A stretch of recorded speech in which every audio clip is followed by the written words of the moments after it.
Where last we left our kindred, they had resolved an interesting issue in the town of Fantasia, the little hamlet on the edge of the Vreehaven Dutch colony. Um, Due to a confluence of events, the fabric of reality got a little strange, and beings of a mystical persuasion, changelings if you would, decided to exploit that for their own benefit. Luckily for the lives and continued sanity of all the mortals around them, our vampires managed to undo a perpetual day and an ever-repeating wedding in a single night by just ruining it and then beating the crap out of the changelings responsible for the repeating effect. The next evening, they returned to their part of town, and gathering at the Darrow Common House, spoke to two of the changelings they managed to sway to their side, and confirmed that the fabric of reality was back to normal. However, one of the kindred, Kemrutai, brought up a pressing matter of sorts, namely that one of their acquaintances, one Mr. Let me just double check a name. Mr. Potter. Hubert Putter. Hubert Potter. Yep, Hubert Putter. Was still, in fact, possessed by some sort of a dark shadow. A malicious force that they had detected hanging around his very essence.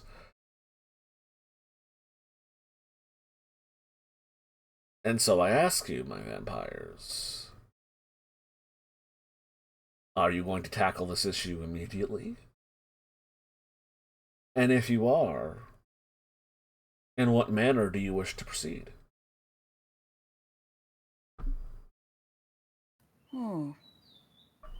Well, I believe last time we did, we were going to talk about it in the private room, right?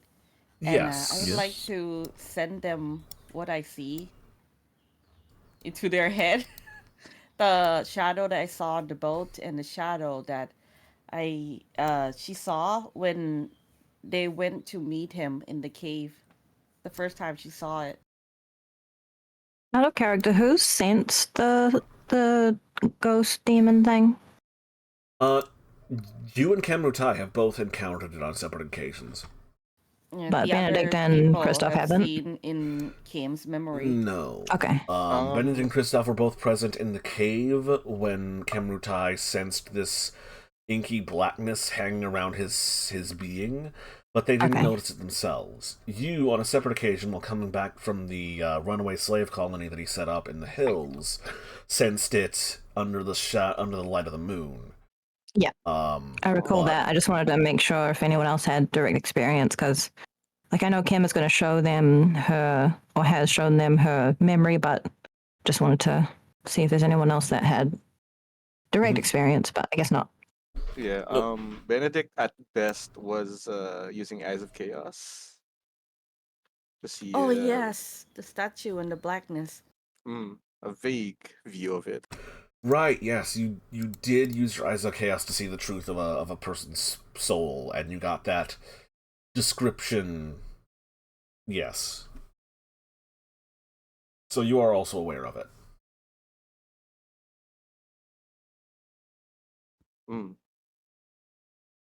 So are we in that room talking about it? What's the scene? So you've been I mean, Mr. Darrow is one of Christoph's. He's Christoph's school. If Christoph says jump, he'll say, "Damn it, sure." So it's easy enough for him to set you up in one of the inn rooms upstairs, because he does have several private rooms available for rent for sailors, ship captains, those who want to spend a night on the dry, not rocking ground and can afford it. And he easily, once you dismiss yourselves from the tavern below, is able to guarantee you a private location to conspire. Should Mr. Darrow knows about this too? I mean, It's he's kind of connected. I can ask him to be present if you like. If there's someone else to watch the bar. That is. Let's see if it can be arranged.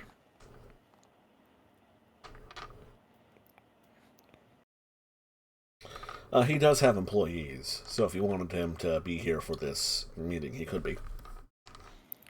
Then yeah, Crystal would ask them, or just give them a heads up that they might be.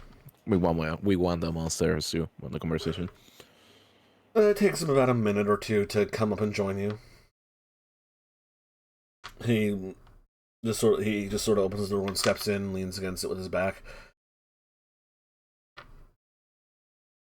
Nods and says, "Alright, well, what's this all about then?" Don't freak out, okay? Because this is probably the first time you're going to experience this. Everybody, please let me in.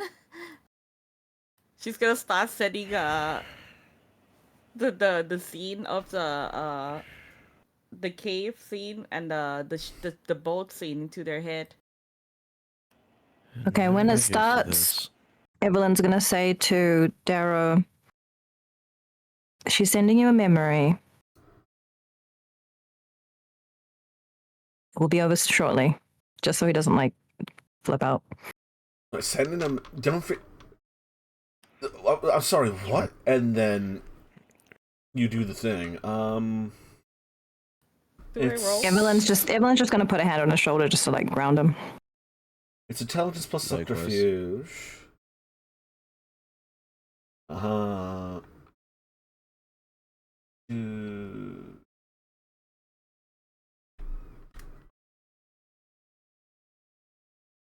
Oh yeah, I gotta call. Ooh!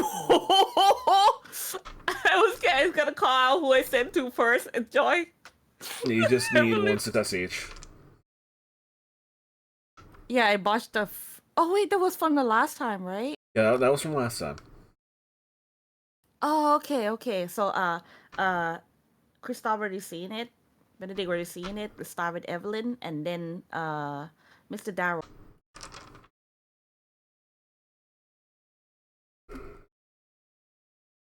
Yeah, both of them.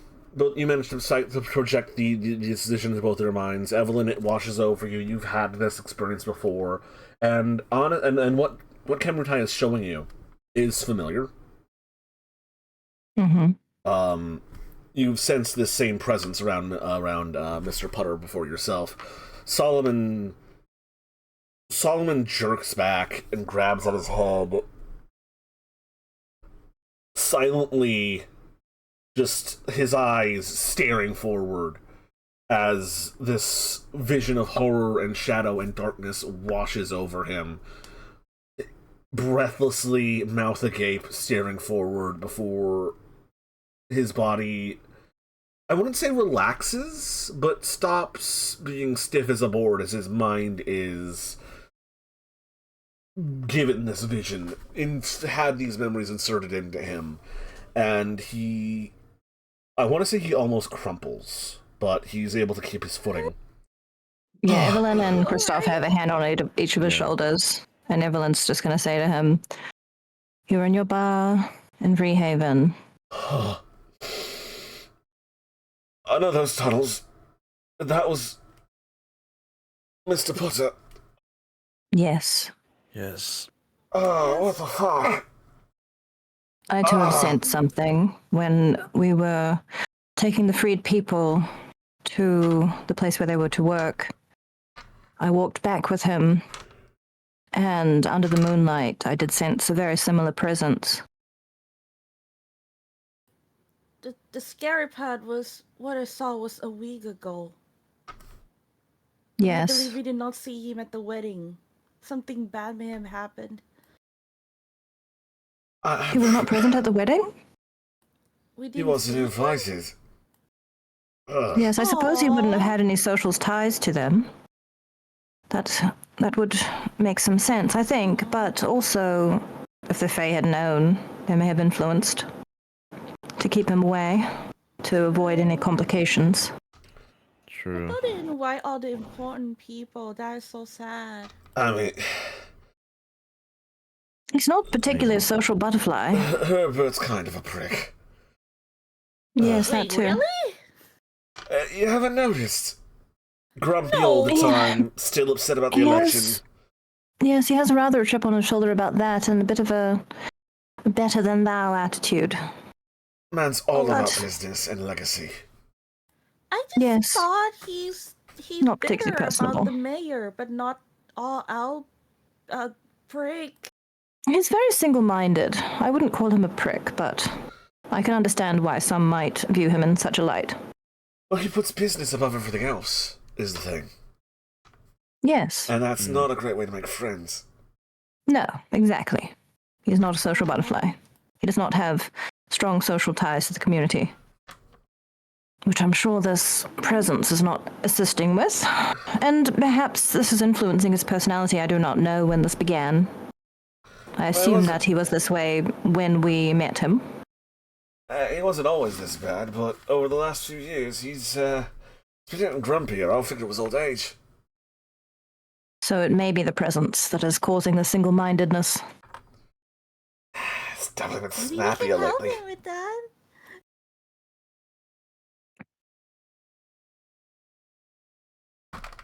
Anyhow, what are we going to do about this? What might we do? Do we know a way to exercise this presence? I'm not even entirely certain what it is. Demonic force? I don't know. Has anyone asked Claudio about it? He might have some idea. He's But rather more worldly than... the Wayfarer said is something evil. Yes, there are many evil things in the world, but knowing what it is might be helpful in casting it out. Yeah, Well- did they specify like what kind of evil was it or something? So I suppose we can ask Claudio. It's always It good to might ask be someone worth. so wise. Yes, might be worth inquiring. I'm sorry, Well, still very new to this whole vampires real thing. You all don't know what this is? no, well, in theory, there are many possibilities. All of the folk tales are based upon something.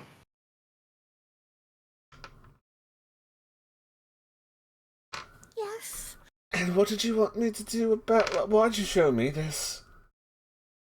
Well, so maybe next time you see Mr. Potter, you'll be aware and maybe let us know where he is. Yes, you can keep an observing eye on his movements, any unusual behavior, and also keep yourself safe as much as one might. He's not done anything aggressive so far as I can tell, but yes, it seems that this, whatever it is, presence is digging its influence deeper as the time goes on. Right then, okay. She kind of glanced to Kristoff to see if he has anything to say about it since it's his goal. you pretty much summed it up. Besides, imagine if the grip suddenly was strengthened out of nowhere and you were completely in the dark of what was going on. Okay, as long as you don't want me to somehow solve this for you.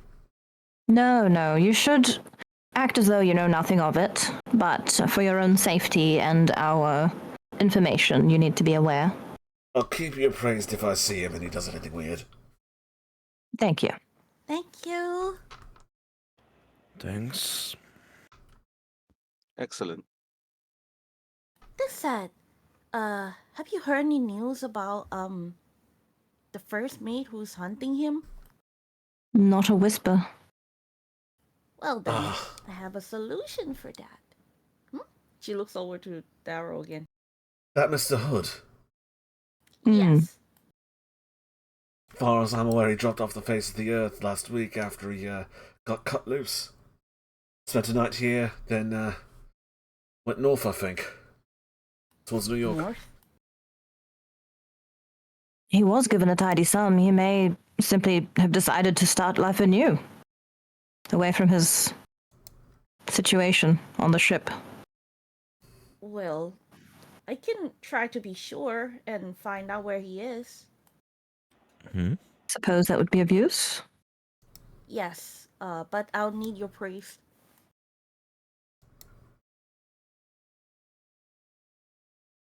Our what? Your priest.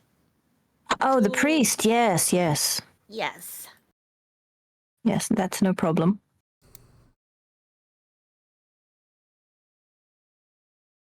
Well, should we pay Claudio a visit? By all means. Out of character, if this is the same night that we all just went to the bar and I was talking to the Fae, then I just visited Claudio, so he should still be at home. You And paid he's him a just gone visit out. earlier tonight. Okay. Well, shall we? Evelyn will lead the way. Follows. We shall. Follows. Let's go. So, you all pack out of the tavern. Make your way down the street. Claudio's his printing house isn't very far from here. It's it's kind of the other side of town. Bit of a foot slog, but it's not that bad. You're there in like 15-20 minutes. You'd also pass, depending on if you took the sort of landside road or the coast side road, you'd pass by Mary's place, depending on which route you decided to take. Should we get married too? Last time, like, she felt really out of the loop when we were dealing with the Fae. I had to update her later. Yeah. It would be good to have her informed, especially because she has had some contact with him, so she may have noticed something. Sounds like a plan. So you're gonna stop by Mary's first. Yeah. Okay. Right. I'm gonna take you back to the same scene just because it's a good backdrop for this. You all arrive in front of her abode. It is again a effectively an apartment above a seamstress office. When you knock on the door, she lets you all up. Hello, Mary. Right then, so we all just touching base and setting all this straight and figuring out what's up, because at my place, because it's like central or something. What's going on, everybody? There's now no you all rest for packed the in one room since wicked. the boat. Well, yes, there is another wrinkle, supernatural in nature. So we decided that we should ask you of your experience with Mr. Potter.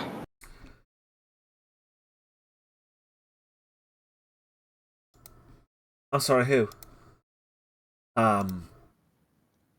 Hubert The failed mayoral candidate, Oh, Hubert him. Potter? Is it Hubert? I believe it's Hubert. Right. Yeah. No, I know the bloke. So honestly, I've only sort of looked him up and down to see if he was really worthwhile, was like a political ally. And even I don't really. But I mean, he's driven. He's got a lot of money. But he's also an old kind of grumpy prick, and he rubs me the wrong way. So Yes, he's not particularly popular. Yeah, it's like he thinks that being elected is a measurement of merit and not a popularity contest. Yes, rather naive. Strange, someone who's made that much a fortune, which is why I sort of wrote him off, honestly. My plans more favoured someone, more aligned to what I figured would be good politically, as well as, someone I could stand being around. Yes. Well, apparently he's not always been so rigid. Myself and Kimbertai have sensed something of a malicious presence. Yes, would you like to see Mary?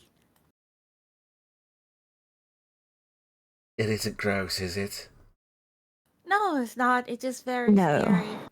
Not gory, just shadow, evil presence sort of thing. It doesn't have like a lot of legs, does it? Oh, no, it doesn't. It doesn't. No, it's generally human-shaped, I believe. Alright, one last question. Does it look anything like a cockroach? Oh, no. No.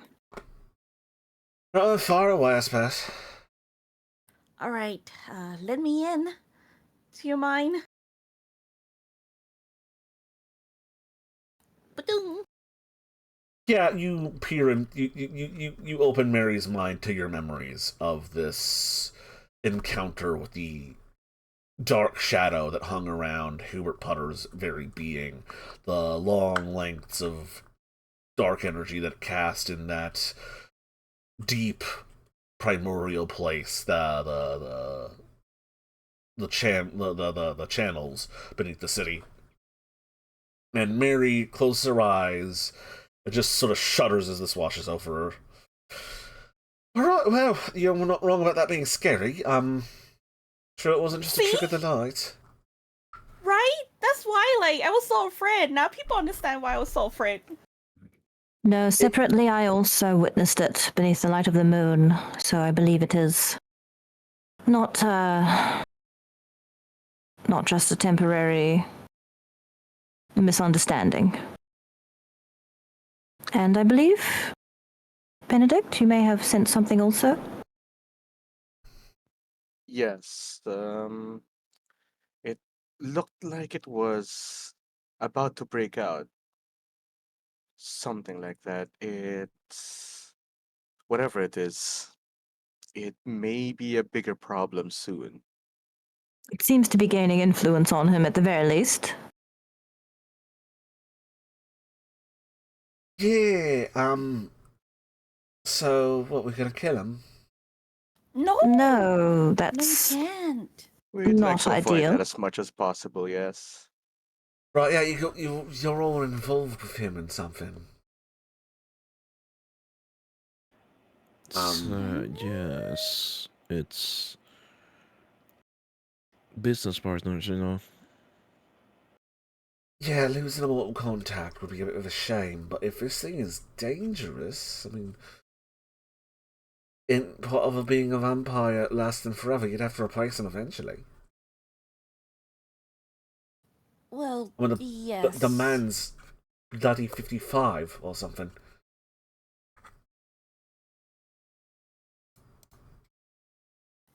Oh. I thought he was in his 30s. Are we talking about the same Hubert Potter? Yes, the one with the glasses, grumpy, going bald. And with frown lines as deep as a cliff face? Yes, yeah, that's right. He's always frowning. Do you know he called me a kept woman?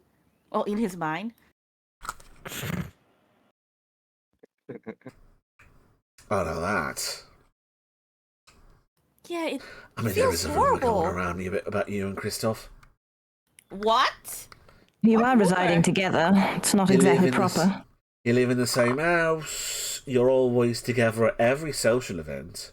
Yes. A lot of people are saying it's a common law for sort of that you're just effectively not doing it out of religious reasons.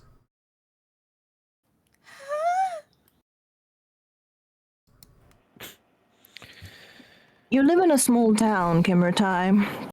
People have nothing better to do than gossip. I mean, Oh, and fuel Mother the was fire, you right. did show up to a wedding in matching outfits.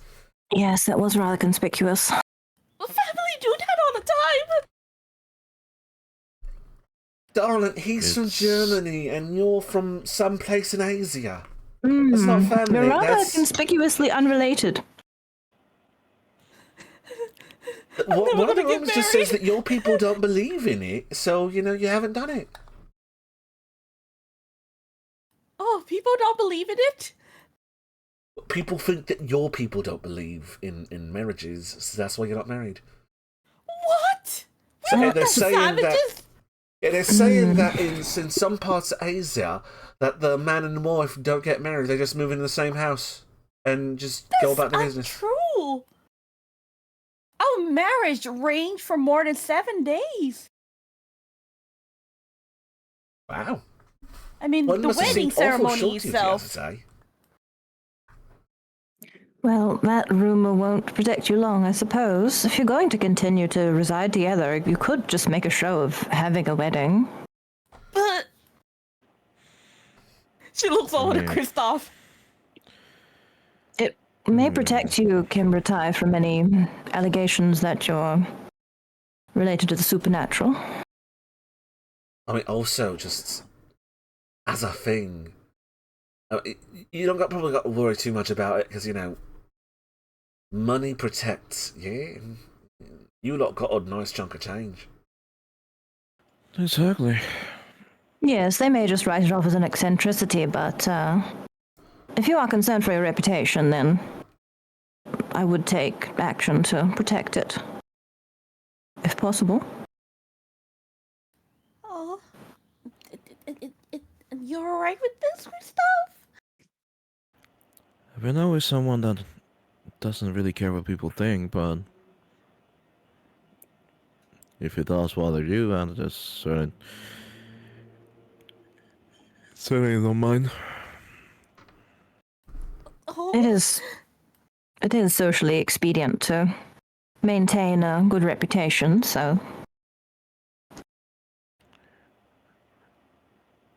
well, For yes.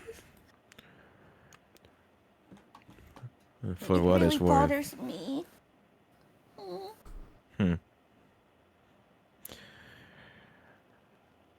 Well, it's sorry that the rumor that you just found out worries you that much. Did not. You knew about this?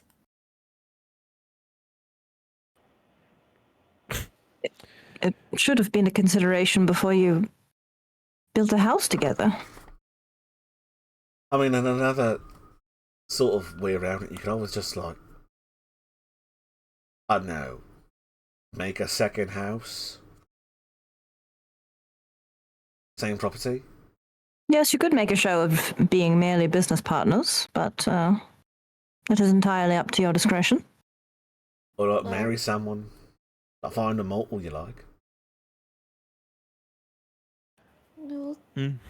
I've thought about that a few times. Like honestly, although I don't want to get a reputation as like a black widow or nothing.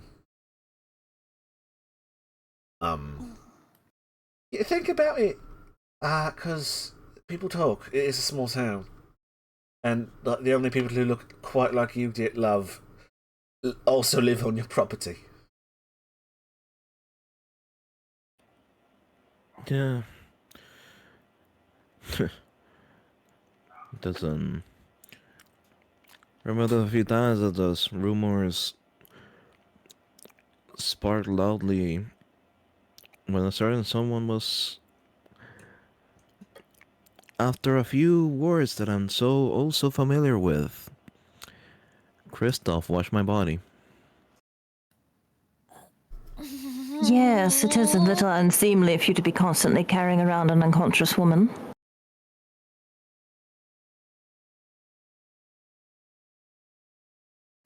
She's just gonna sit down and just stare blankly, thinking. I wonder if people think that you have the condition that causes you to pass out. Yeah. Very fragile, constantly fainting.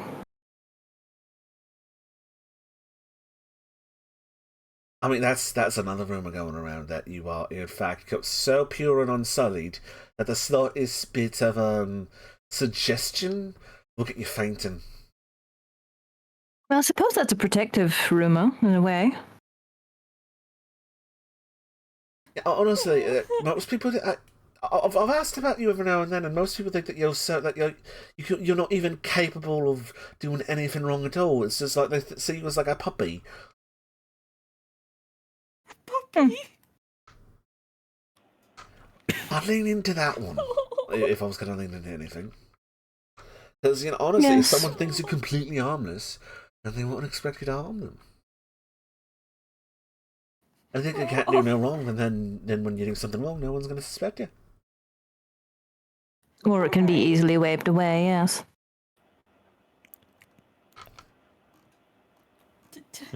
I got thinking about this in my own time. Should we go to Claudio? Yes, that's not Delhi. So you all pile... Sorry, go ahead. Just let me one wish rumor to feed later.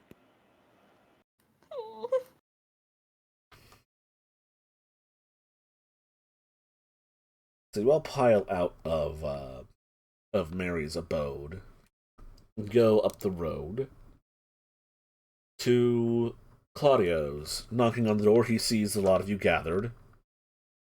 He removes his sleeping cap, beckons you all in, and brings you into a cellar.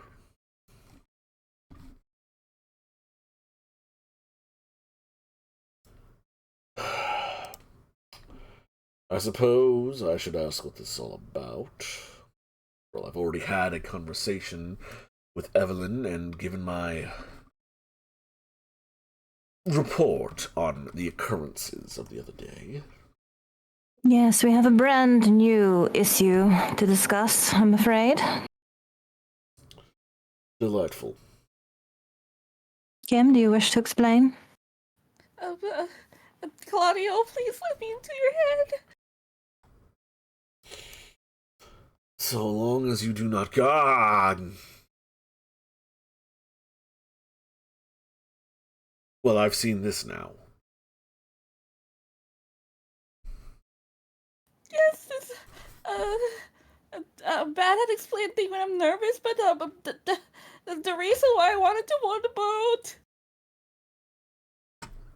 He's distressed over another thing.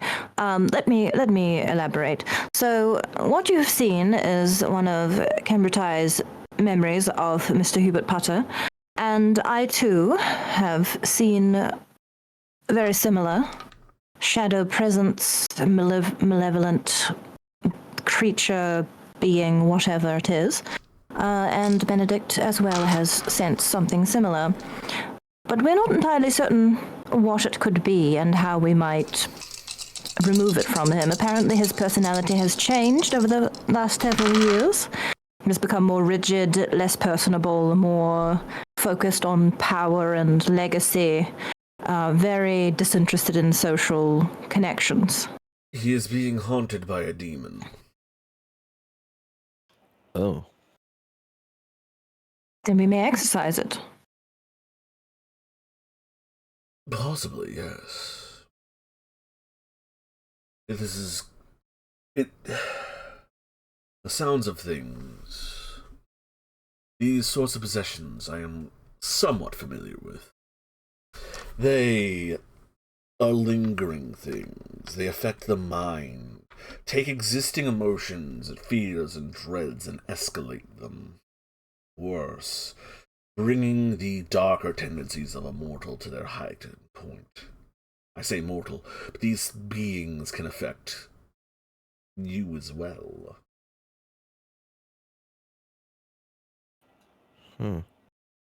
It would be for the best to somehow be rid of this thing, but I am not aware of any methods.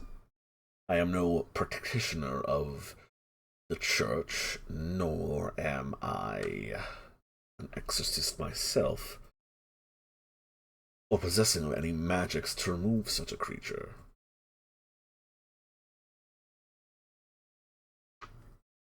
Well, Sister Angeline does possess magics. Perhaps she should be able to exorcise this demon, but my concern is I would not want to put anyone in danger, including Mr. Potter, should that be avoidable.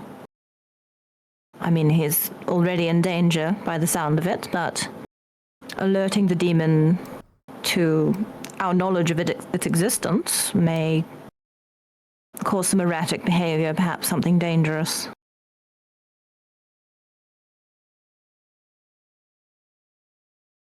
I'm sorry, did you say your ghoul possesses magic?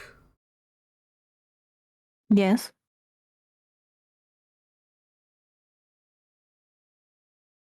Interesting. Well. This is why I chose her.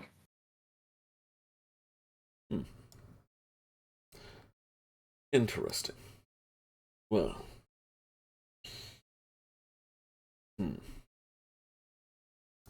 I bid you good luck, then. I can...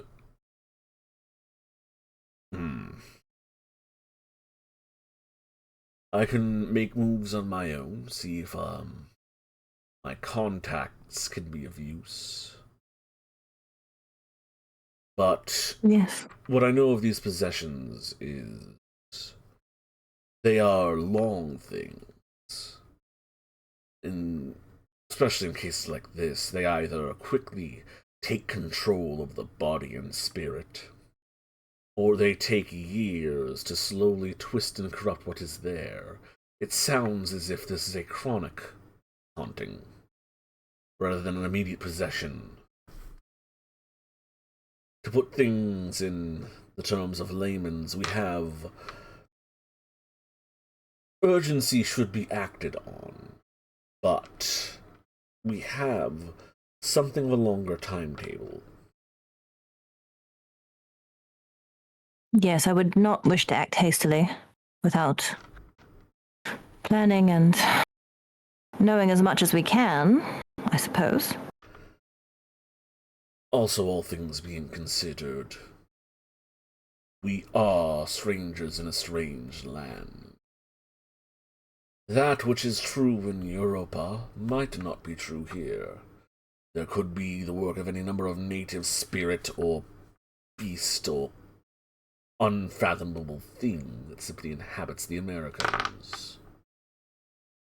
I could have ask no them. knowledge of local folklore or tradition, so... Yes, I could ask the Lenape if they have any knowledge of such a thing. That may be an avenue of inquiry that you wish to pursue. Thank you for suggesting it. It had not occurred to me, yes. All that being said as well, in case the simple solution has crossed anyone's mind, simply killing Mr. Potter will not rid the city of such a being's influence. No, I presume that his mortal vessel being removed would not stop the demon, yes? Would merely find another. It would begin to most likely seek out another being susceptible to its influences. And as beings susceptible to the influences of demons and of typically dark inclinations, I would personally be wary of such things. A demon-possessed vampire is a truly terrifying creature. Duly noted. Oh no. If you are not offended by crosses, have one on you.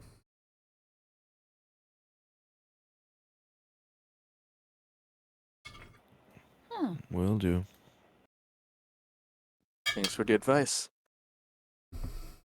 Thank you, Claudio. Yes, thank you, Claudio. If anyone needs a crucifix, I can provide. I'm going to need one. Could use one. Surely. Would it be too late if we stop by your chapel? Well, I don't think we should immediately act upon this concern, so yes, let's do that. You should discuss your needs with the priest anyway. Ah, yes, that's right. You all pile out of Claudio's basement and make your way up to Evelyn's convent. heading We'll further go to up the the chapel. road. Yep. Entering to the chapel. Yeah, what did you need? What did you want? It's not another 15-20 minute walk.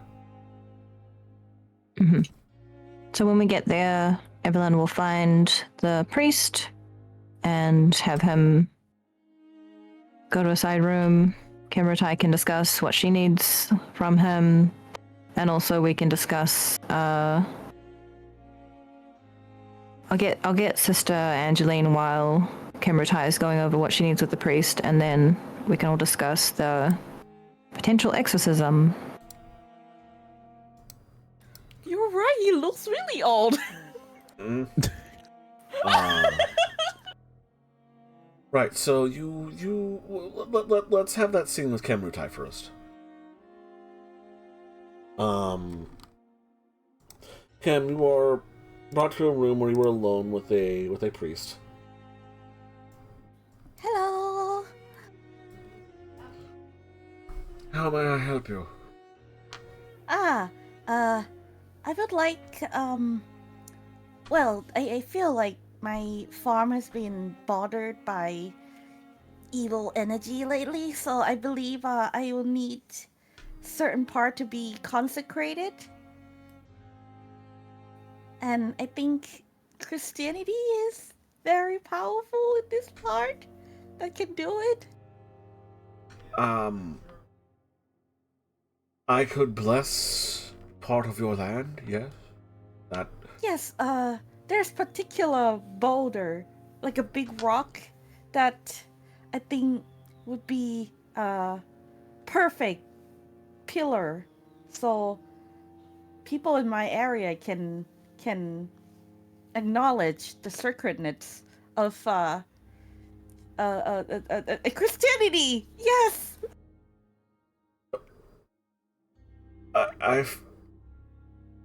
My dear, I feel like you have some sort of an ulterior design here. What is the... Do you feel this rock is somehow possessed of an evil? Perhaps. I am sorry to tell you this. I am not an exorcist. Oh no, I cannot I just banish evils from stone. Oh no, I just need you to bless it. Would that be possible, Father? Is that what they call you, Father? It is. I can see about making my way to your farm and doing a basic sort of consecrative ritual with some holy water and a crucifix, I suppose, if that would give you more peace of mind. Are you... have you accepted our Lord and Savior Jesus Christ into your heart? I'm beginning to. I realize the wrong in my way now, and I'm starting to accept Christianity into my heart. Yes. She's gonna like kneel down on the floor and start kowtowing, like, you know, the way her people pray. My dear, please, you do not bow to a priest. Bowing and genuflection. Bowing and genuflection is part of prayer and mass. It's just you don't do it to me. Oh, I see. Perhaps one of these coming Sundays you could make your way to an evening prayer service and explore your developing faith. But if this would bring you comfort, I could make my way to your abode and consecrate this boulder. Yes, thank you, Father. She put both of her hands like on top of her head, like, you know, the way her people pray. You're welcome. Thank you. She will like politely, slowly gets up and step forward and everything the way she did in the temple, and then like return to the others. Right, you reconvene with the rest of the undead in another part of the church. The sort of I forgot to get rid of all the people you beat up yesterday, last week. In another part of the church, this but a bit better lit, a bit more set up for mass and what have you.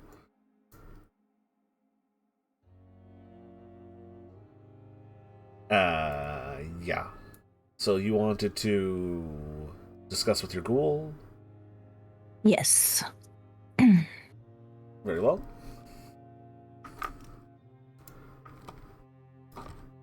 Let me just check some stuff.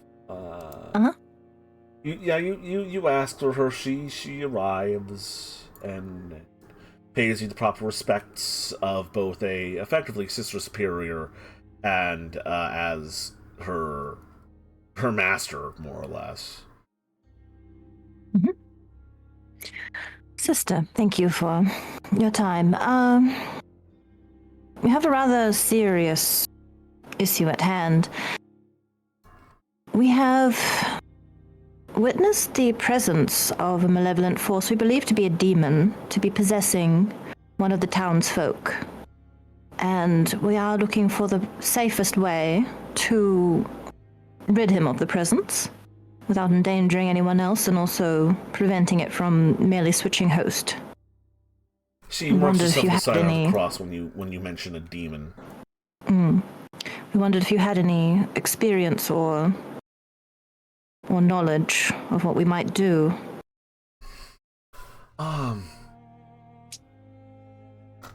Well, in all honesty, sister, I don't know. You're aware that I have something of a gift, but I don't believe it gives me some great power to banish or drive out darkness from a person's soul like that. I mean, holy water would likely work quite well. The burning of incense, prayer, those things are... Actually, let me see what's supposed to cult or... Oh, she does not have a cult.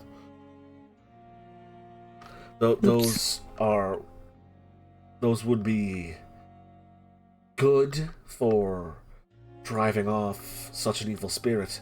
I've not had experience using my blessings in any way but defensively.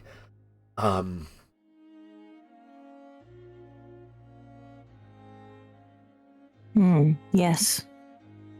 We must develop that. Well, I suppose you and I should look through the scripture to see if there are any accounts.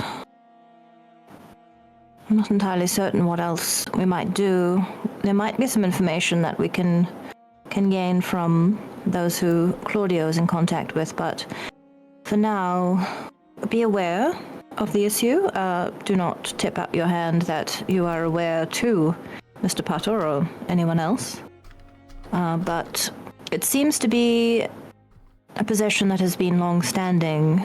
It's unlikely that there'll be any sudden turn, but we do need to address it once we've formulated a plan.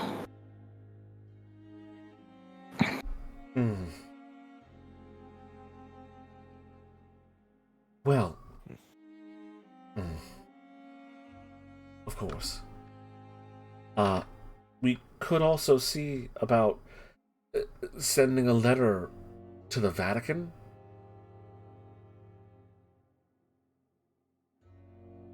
If there's a credible demonic presence, they have people for that. It would take time. I will consider it. Yes, Months, it would take a while. Let us see what we might be able to find out. In the meantime, I will consider such an option, but it's not without its own risk. She nods.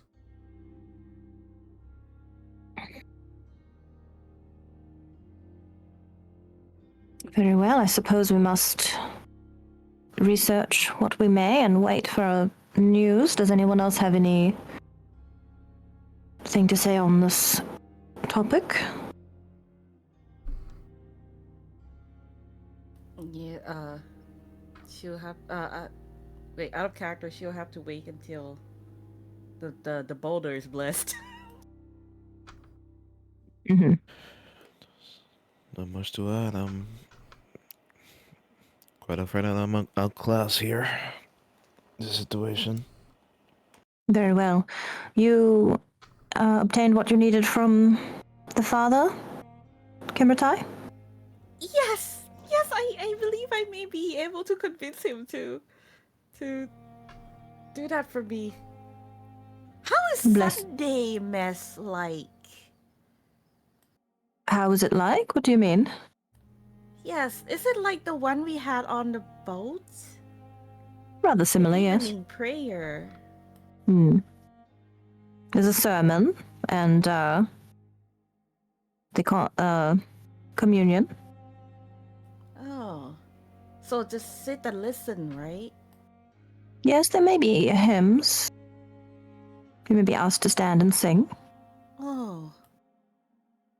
Alright, I feel like I might have to blend in a little more to see how they do it in the Christian.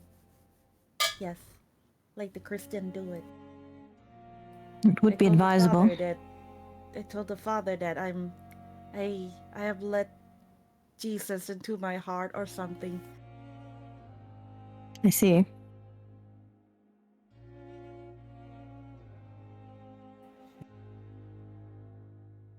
Well, it would serve you well to at least appear to have converted, yes.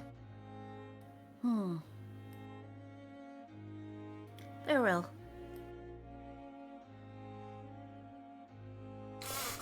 So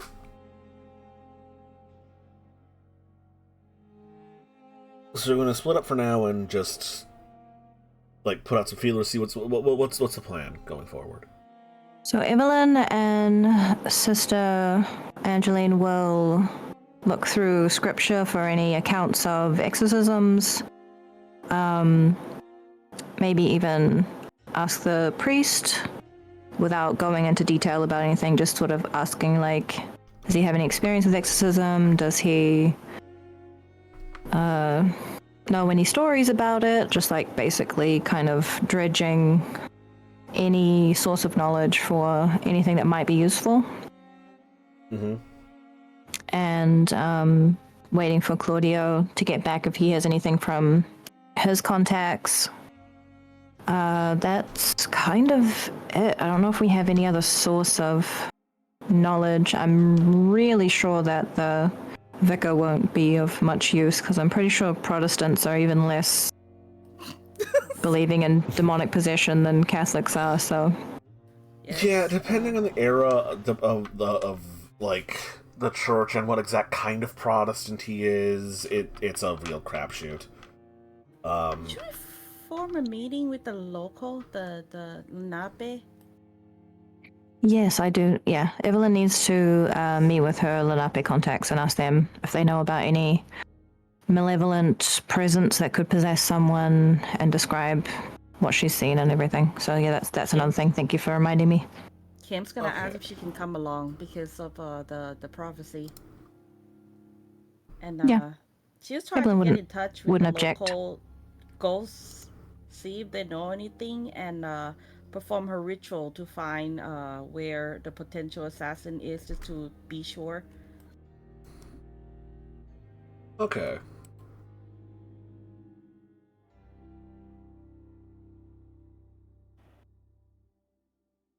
Right, so the priest comes out to your place and he blesses the rock. Kim will thank him and start He also offers you a Bible and a crucifix. Oh, thank you, Father. I will pray to this. She looks at Bible. You don't pray to the Bible. You don't? You read it and it teaches you how to be a good Christian. What about this? Do I put this around my neck? Yes, you don't pray to that either, though. That helps you. Is a symbol of your faith. It is not a magical object. It's not? Oh. No, it is symbolic. And the prayer. Well, where can I read this prayer? Is it in this book too? The Lord's Prayer, the most basic component of the Lord's Prayer is what I did when I blessed your stone. Our Father who art in heaven, hallowed be thy name. Thy kingdom come, thy will be done on earth as it is in heaven. He finishes the Lord's Prayer because I cannot currently recite it off the top of my head. How long is the prayer? A minute. Oh, okay. I only have to do it once, right? Not like 3 times. Do I need to light up incense? No, you don't. Typically, most recite it before bed. If you have committed a sin, you would confess the sin to myself, and then I would tell you how many Hail Marys to recite as penance. Oh, you can receive penance as Christian? Yes, our Lord and Savior Jesus Christ absolves you of your sins and is the one and true way into the kingdom of heaven.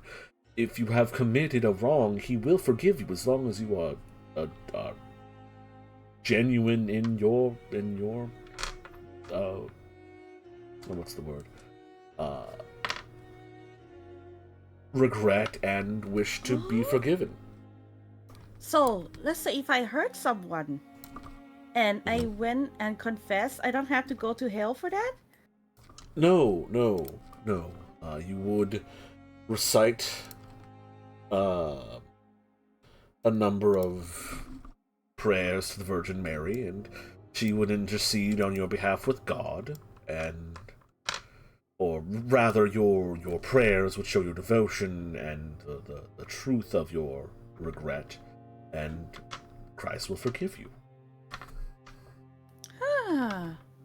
Sounds good. Thank you. Is this not a thing in your people's faiths? Do you commit a sin and are just damned to hell? Yes, we are damned for eternity. Our soul is marked. And we are to suffer in our next life as well. Or maybe the next life. Or even quicker in this life.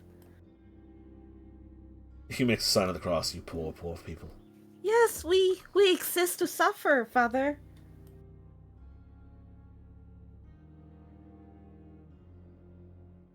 Life is a gift from God.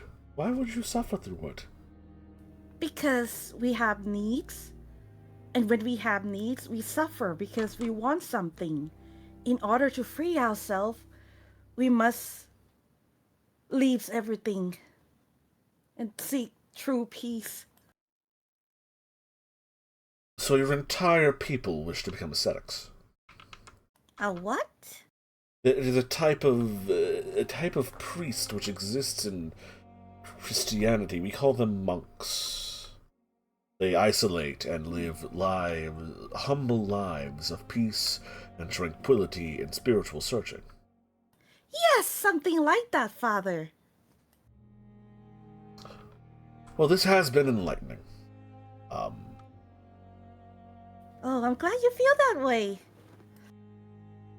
If you wish to learn more, you know where to visit. Don't go to the Protestant. Father. He is a liar and deceiver. Really? Oh, yes, there's a great number of nuances, but they are a heretic. Oh. But he's allowed to exist? He and is. People believe him? He worships the same God, he's just doing it wrong.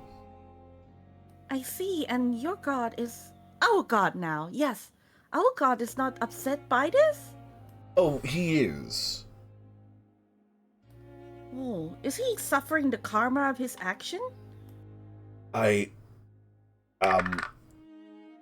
don't know what is karma? Karma is when you do something negative, when you hurt other, Oh, he will face the consequences of his heresy in the next life. I have no doubt of that. Yes, I see. Yes, that's the word, consequences. Yes. But I'm gonna go. Oh, Christoph! Christoph!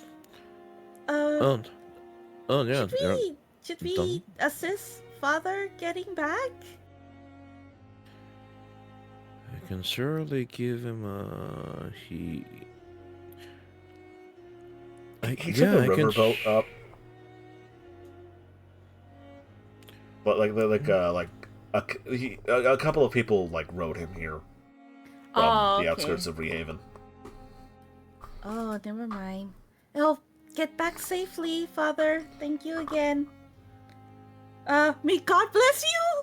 Yes. God be with you. Yes, God be with me. Yes.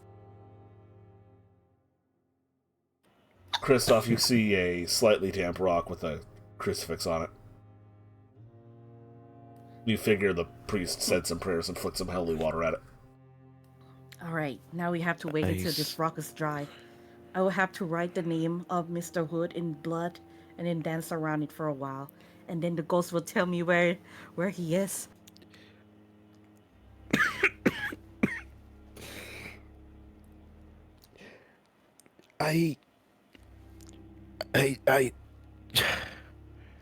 You know, the messages in my head were already enough as it is. I was not ready for that sentence. Oh, sorry. Next time I'll wait before I say that. I'll just go return the extra horse. Just do your thing. Right, so you needed a consecrated stone? Yes. It is on page 185 on PDF. The ritual is called Knowing Stone. I'll have to ask the priest to come take care of this rock all the same days, if possible. Well, it's not necessary, but it will help with the ritual. Unless you change target.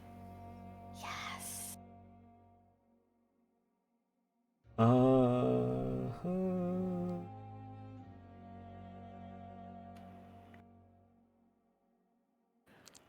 Yes, you're turning a new leaf as a Christian. Mark a person's spirit along the vampire see the subjects at any time.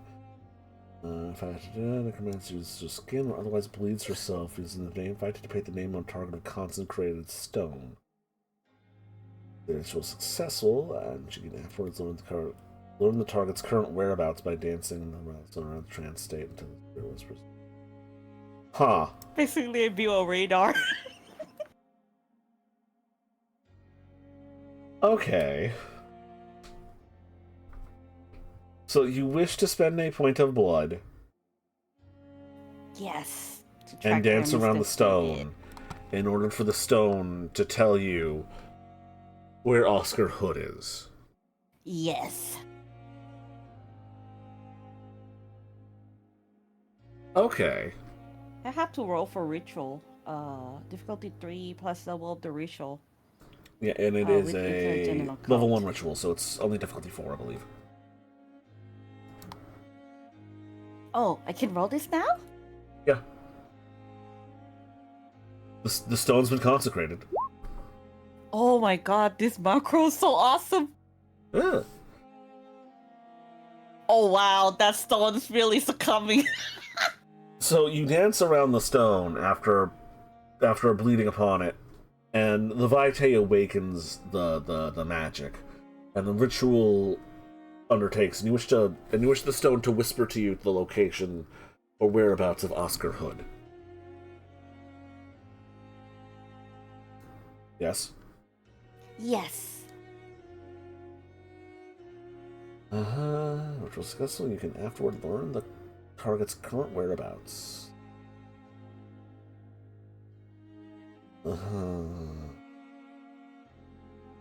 If I understand it right, is the ghost will tell her, I think? Or the spirits? Yep. So you dance around the stone and then enter this trance-like state, and you hear you hear the words whispering into your ear. Potterville.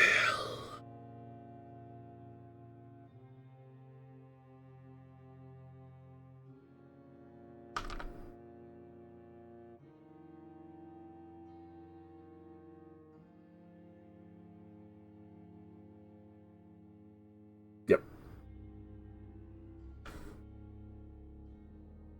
What the word say? Potterville. Potterville. Otterville? Putterville. Potterville.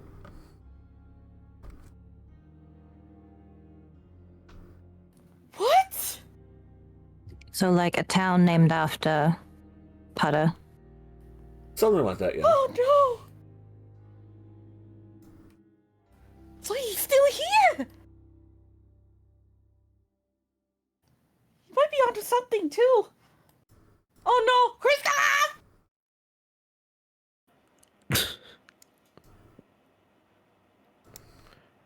What is it, dancing one?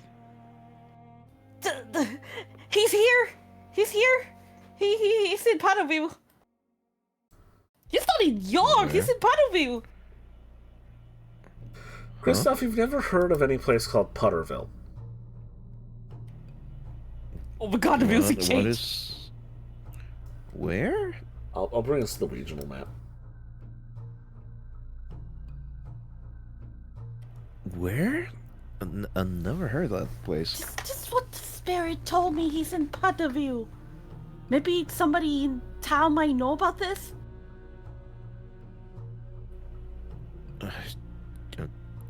Are you sure you heard it right? Yes! Well, ask around again. Asking around it is. Just... Maybe your ghoul might know? We could ask Darrow, yeah. Sort. But... Well, no buts, that's the best lead, I guess. This is...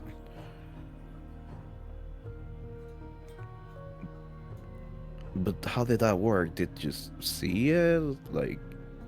Oh, I use this as a beacon to send the spirits out, and then the spirit find out where he is by the name. She points at the name written by blood, and then they come back and tell me where he is. Like, as long as I know the full name of a person, I can write it down and do this. Anyone.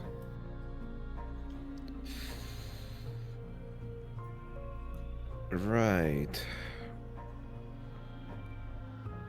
Out of Why, is there curiosity. someone you need to know in particular? No, I am no, it's just out of curiosity, just no,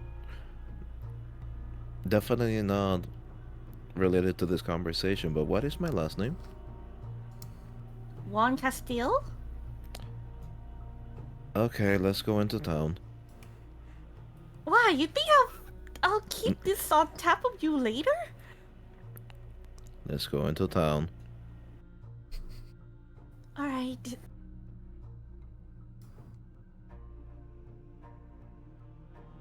So, I'm just going to count this as the next evening. So everyone spend a point of blood and have a point of willpower back in case it matters. You head into town. I assume you're going to speak to Solomon Darrow again. Yes. Yes, or to the tavern itself. That's always a good place to ask. You see Solomon there, late attending bar. Late into the evening, as he usually does.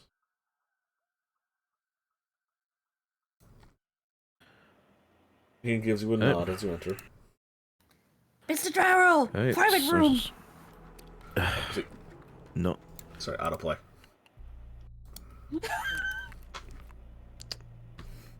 It's Sorry, a simple, Christoph. It's a simple question. We don't have to drag him out. Yes, right. Mr. Taro. Have you Yeah? heard of a place called Potter Town? We should talk about this in the back. Oh. Oh, okay. And he doesn't take you into a private room. He just takes you around a corner into effectively like a storage closet or something. Some sort of like a slightly closed off storage facility for like stuff he sells at the tavern. Right, so don't be dropping that name too much out in public. Oh. Noted. All right, my bad. Potterville is the unofficial name of the quarry camp that Hubert's been setting up for the escapees. Oh. Well, we have a problem. Do we? Mr. Hood is in Potter Town. That could be a problem, yeah. I was also going to tell you that I saw Hubert today. Oh, where is he? At his home. Where is Seems his like home? the same regular Hubert.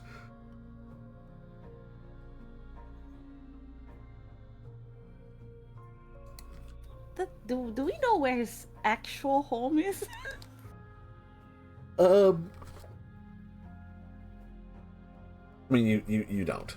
Not personally. But Solomon could give you its location. Yes. Have anything to add, Kristoff? It's more of a question, actually. So again, what you did back then, it tells you exactly where they are. Not exact spot, but in general location, I believe.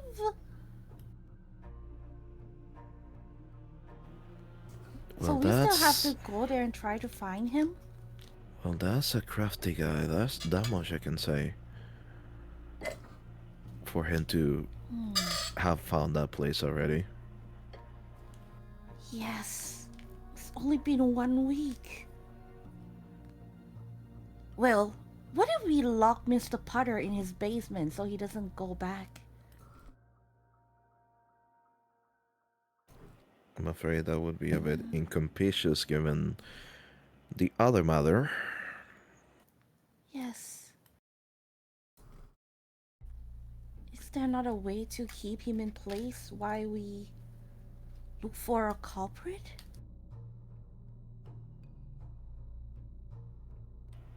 Well, just a simple courteous visit, maybe? Mr. Taro, you have any idea to keep him here and not return to Potter Town for a while? I mean, he just came back from Potter Town. Do you know how long he's going to be here? Well, he only really heads up there once every other week to check it out, see everything's running smoothly. Oh, well, if you can, please distract him if he have any inclination of going back there. At least until we resolve his problem or his assassin's problem. Look, I understand the whole vampire ghoul thing, but my dynamic with the man, yeah, it's not very buddy very close. I talk to him when a boat pulls into town about opportunities to move things on and off. We don't I thought you two were chat friends. regularly. Oh, I see. I round the boys together. He has a polite conversation with the ship's captain. He coordinates the money. I get the lads to move goods. If there's goods that move on their own, he gets more involved. I see. Well then, it's best if we take care matters in our own hands. Then I forget, but where was his manor again? Manor. It's a. He owns a house next to the church. Which church? The old church.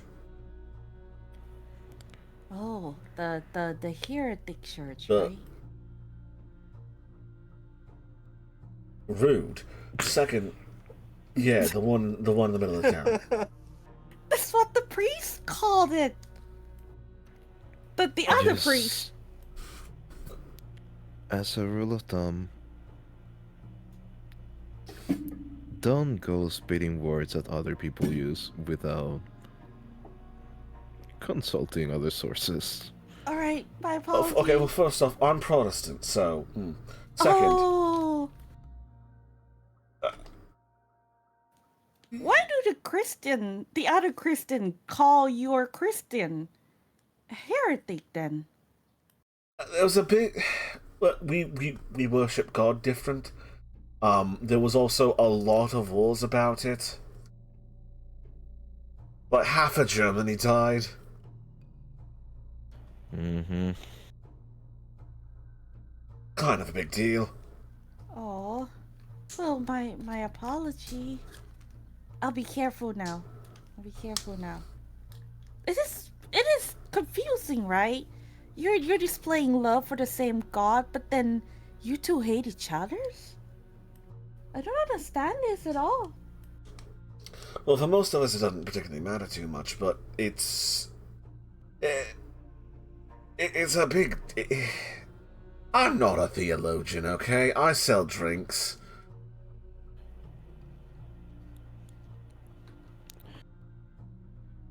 It's a whole mess that you usually best to avoid talking about, because depending on who you talk to, I see. and if you use that word to the wrong person, it can get interesting. Let's just put it that way.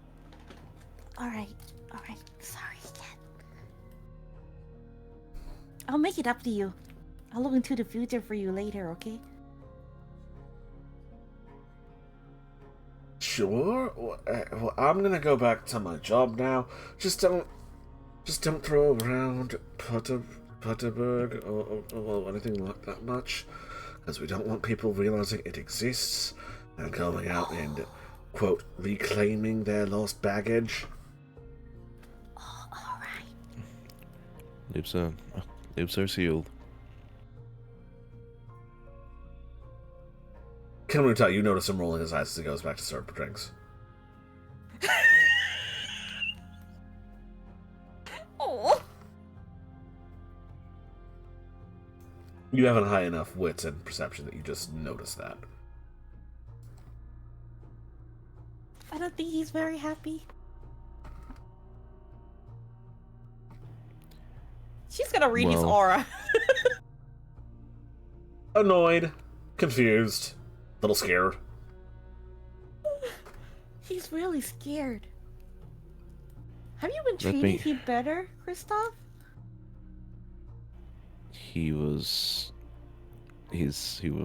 had a relatively sense of normality until I invited them into the wedding, and then they just realized that he's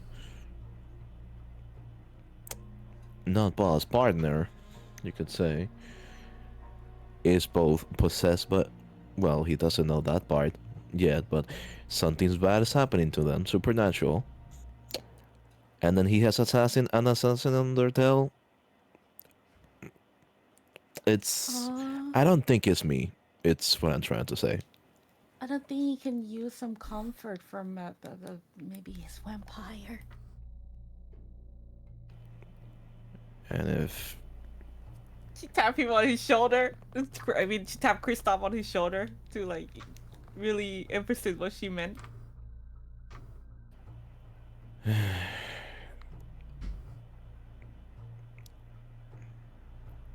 It's... Let's see what I can do later. Just... Let's reconvene with the others. If Alright. they're in town, that helps with both matters. Yes, let's get the others.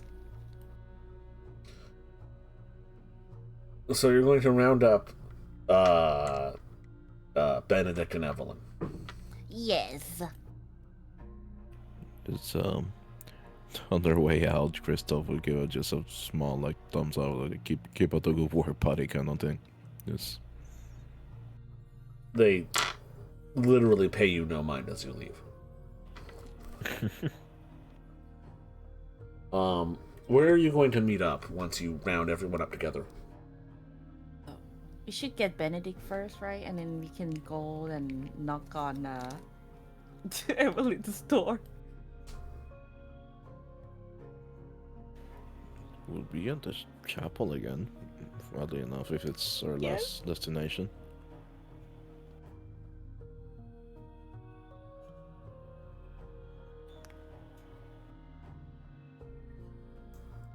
So I'm not going to drag us through scenes of picking up Benedict and, like, you foot slogging it all the way over to the chapel, if the chapel's the destination. You once again return to Evelyn's church. Evelyn, you once again have vampires in your church. Good evening. Real fast, you've been doing some research into reports on exorcisms. Please roll me a roll me intelligence plus occult. Okay.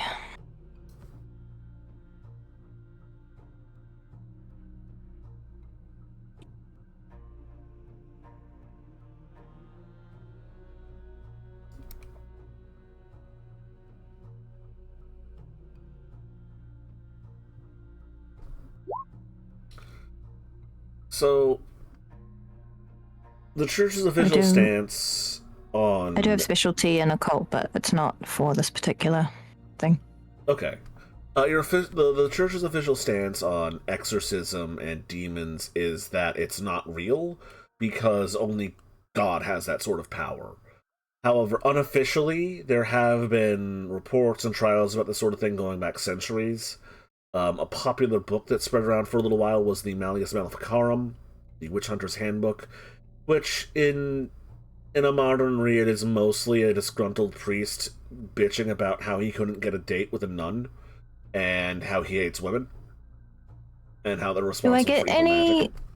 Do I get any bonus from my library? What's it called? I have a where is it? I believe it's a library on modest texts. It's a library on Christianity, I think. Where did I put it? That might be in your backgrounds. Where did I put it? Backgrounds. Let's see. Yes, library. Christian Esoterica. Topic of law. You have a library on rating. Adding number of dice rolls for this topic. So it's... I would add 2 more dice then. Yeah, add 2 more dice to that. So roll 2 more dice.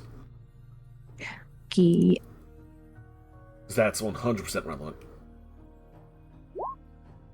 Okay, yeah, no, that's a better roll. So yeah, you actually have a copy of the Malleus Maleficarum. It's mostly bullshit, but it's very popular. You also have various reports of folk exorcism and various other exorcisms performed around the world for centuries. One thing that pops out, though, is reports of individuals in the Scandinavian realms in northern Scotland, particularly a trial of one man in particular who claimed that they were a werewolf, whom exited his body in order to fight demons in the astral plane.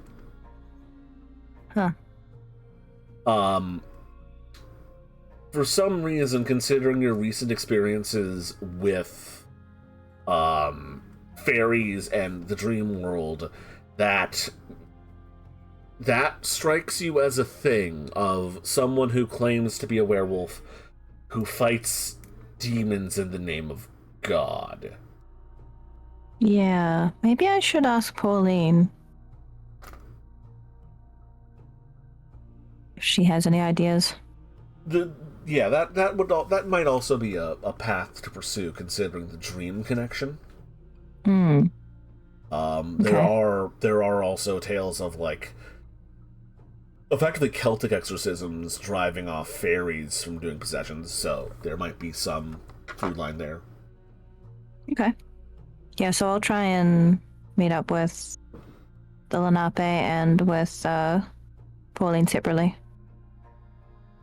Getting a hold of the changelings is going to be a lot easier, and as you begin making the preparations of tracking down that one local trapper, or perhaps the local changeling population, one of your nuns interrupts you in your ghoul's study session. Says, Sister Pauline, there are there's your usual fans are in the chapel looking for you. Your business partners. Thank you, I'll be there shortly. Patricia, not Pauline. My bad. That's good. Close enough. Yeah, Evelyn will go meet them.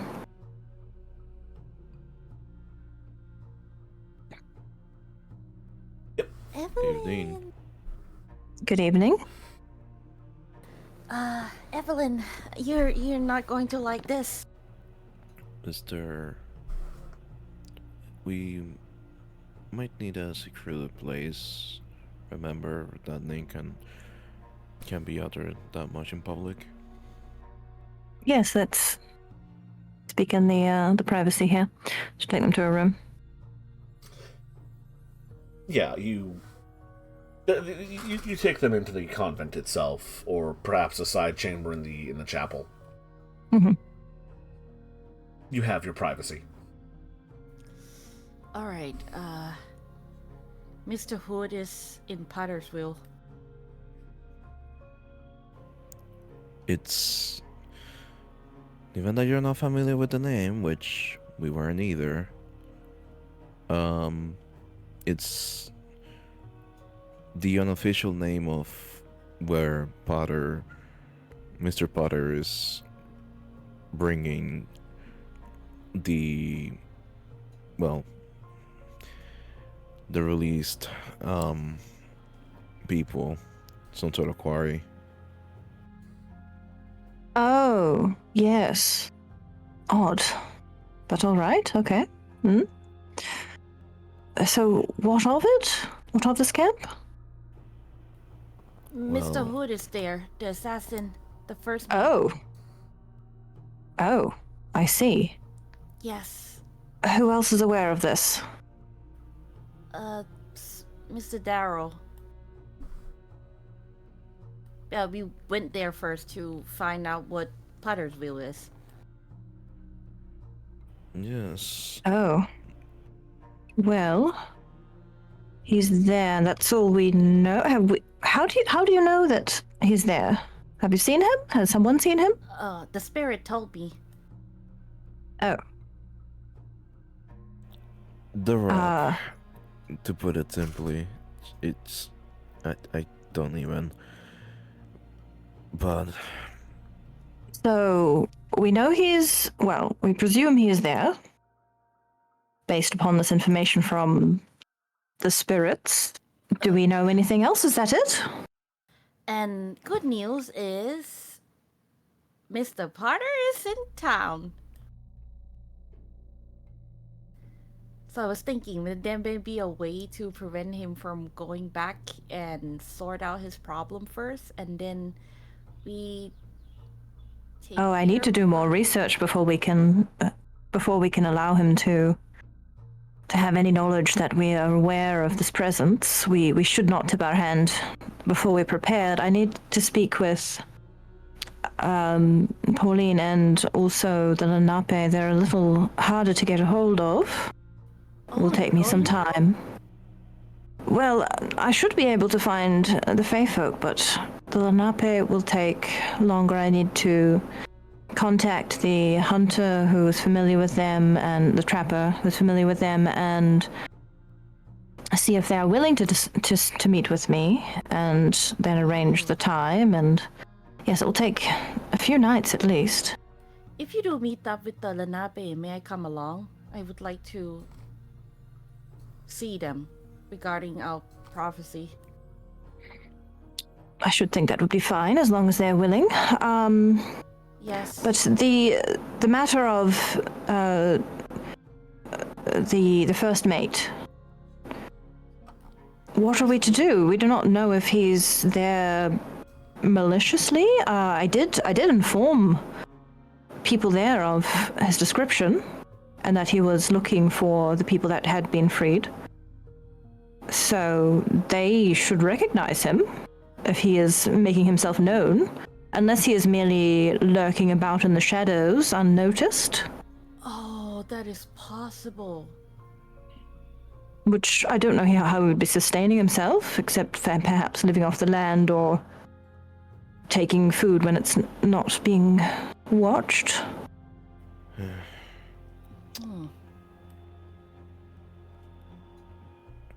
I could... Well, while you're getting a hold of the Lenape, I mean, not the Lenape, your connection, maybe I could continue to search that area? You mean... Out of my body?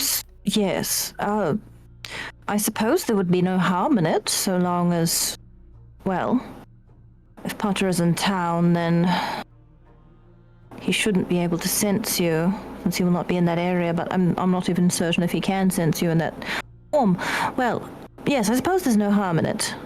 She kind of looks at Kristoff like... Mr. Potter is in town. He won't sense me. I'll be searching the Potter town. Yes, no, I was thinking aloud. I'm not sure if there's any other concern. Are there any other risks that you might encounter?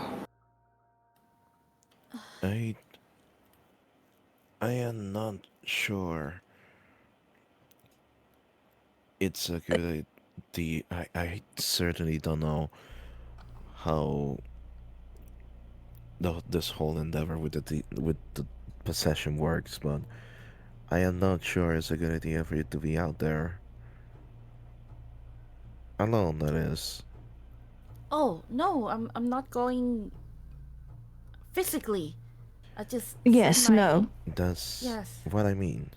If Potter is in town, then I should think there would be no way he could intercept, but I don't know if there are any other... Yes.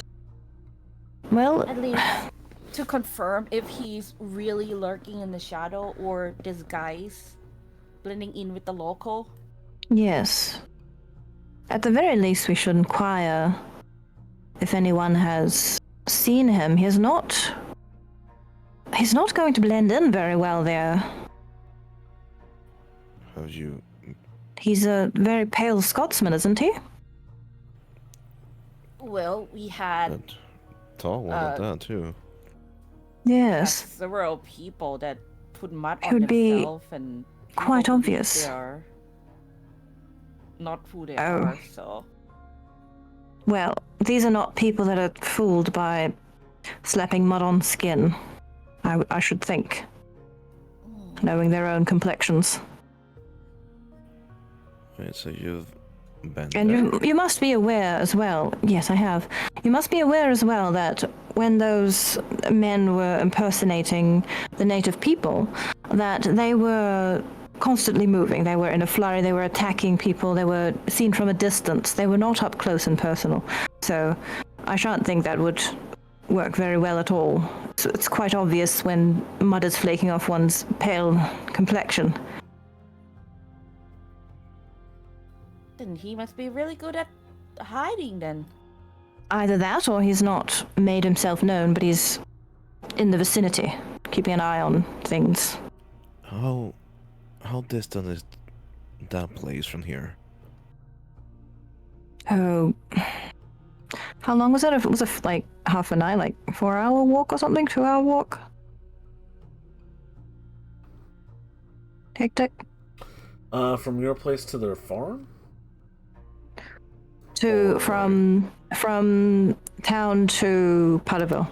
Oh, town from Potterville. Let me just double check that real fast. From the center of Rehaven, if you by the roads, that'd be about 6 miles. If you cut through the woods, sort of like if you go like the most direct route, that's about 3.5 miles. Though that way you'd have to go through the woods, and that'd drag out the travel time a bit. So 4 miles by the roads, that'd be about 2 maybe 3 hours going through the woods. Probably about the same, 3 maybe 4 hours. Half a night at most. 3 to 4 hours, perhaps. Oh dear.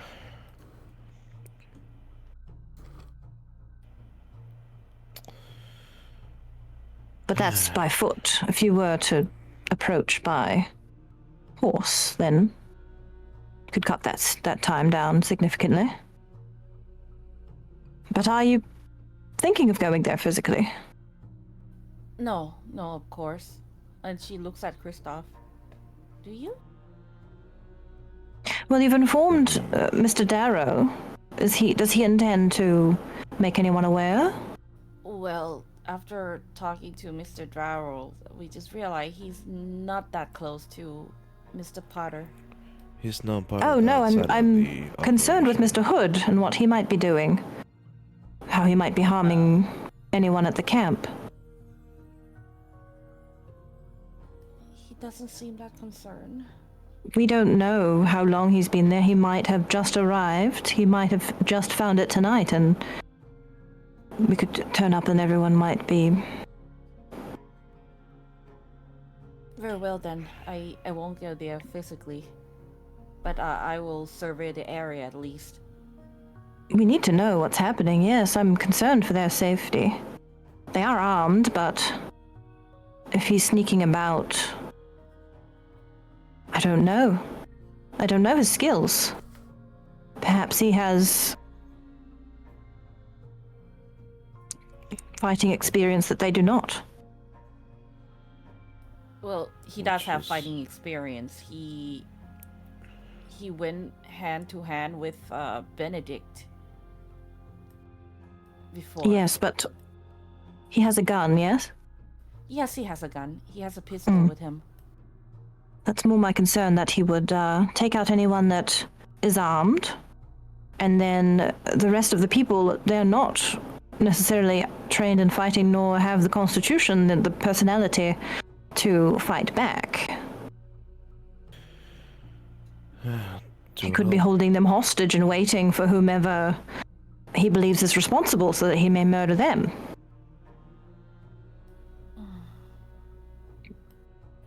What do you suggest we do then?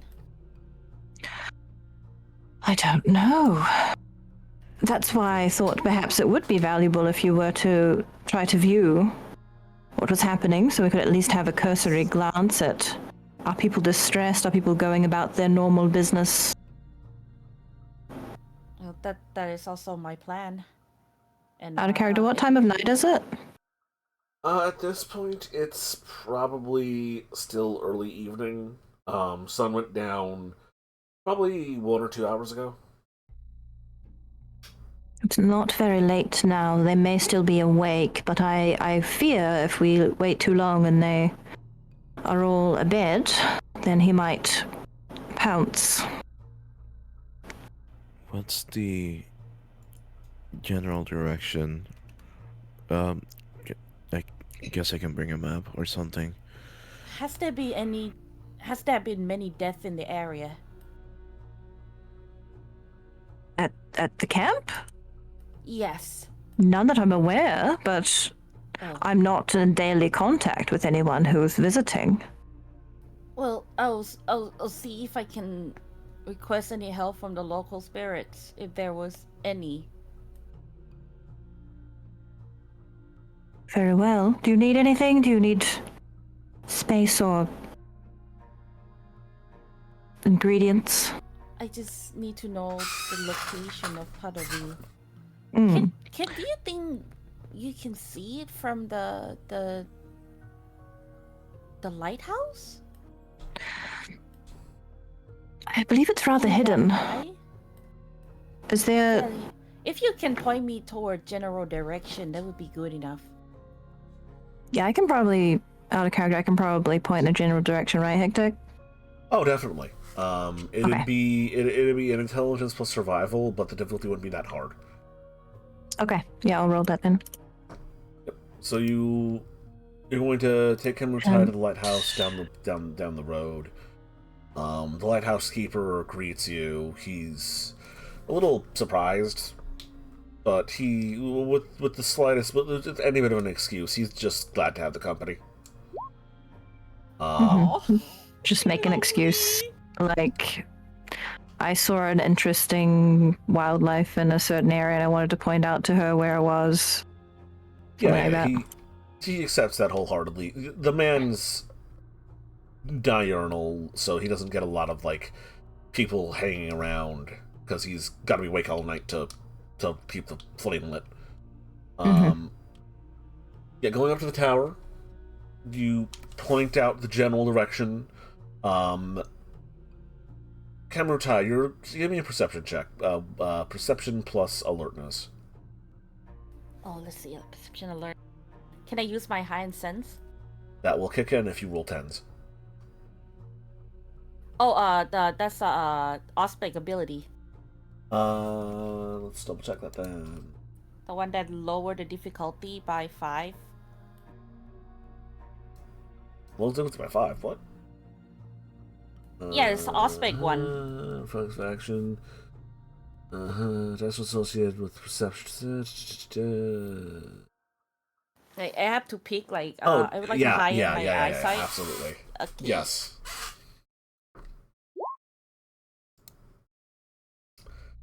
Yeah, I also have a careful specialty for perception. What's the specialty? Careful look. That's a little too. Did you get that from the book? Yes. I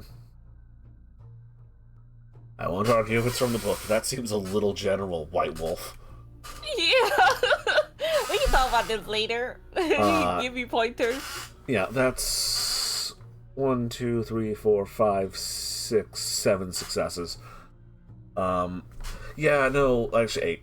So, yeah, from the top of this lighthouse, you look out into the hills between Easton Cliffs, Grunberg, and Fantasia, just to where, just a little west, actually no, a little east of one of the little copse of trees.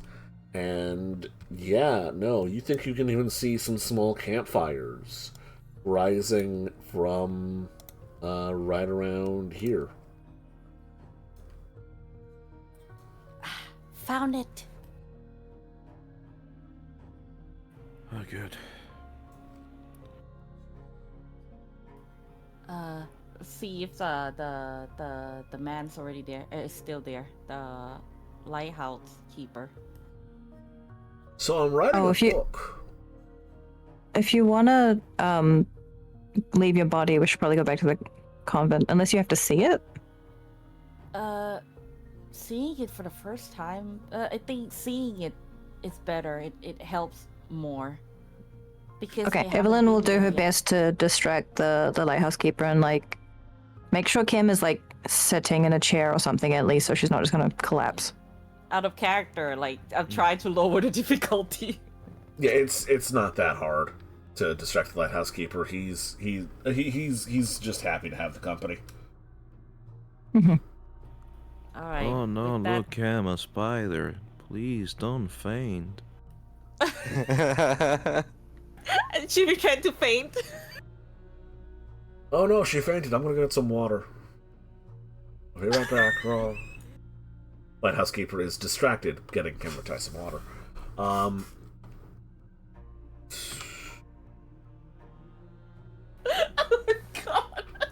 Yeah, so your mind slips loose from your body, and you are where you see you are. You see the tiny licks of a campfire coming out from the tops of trees, and then you are hovering above the source of that campfire.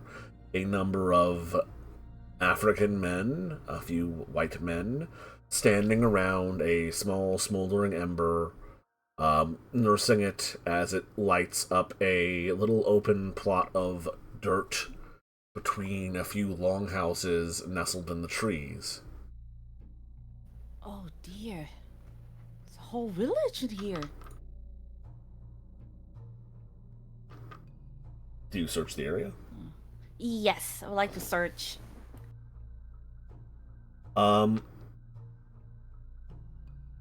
Give me a wits plus alertness. Actually, no, perception plus investigation. Oof. Would anything come in to help?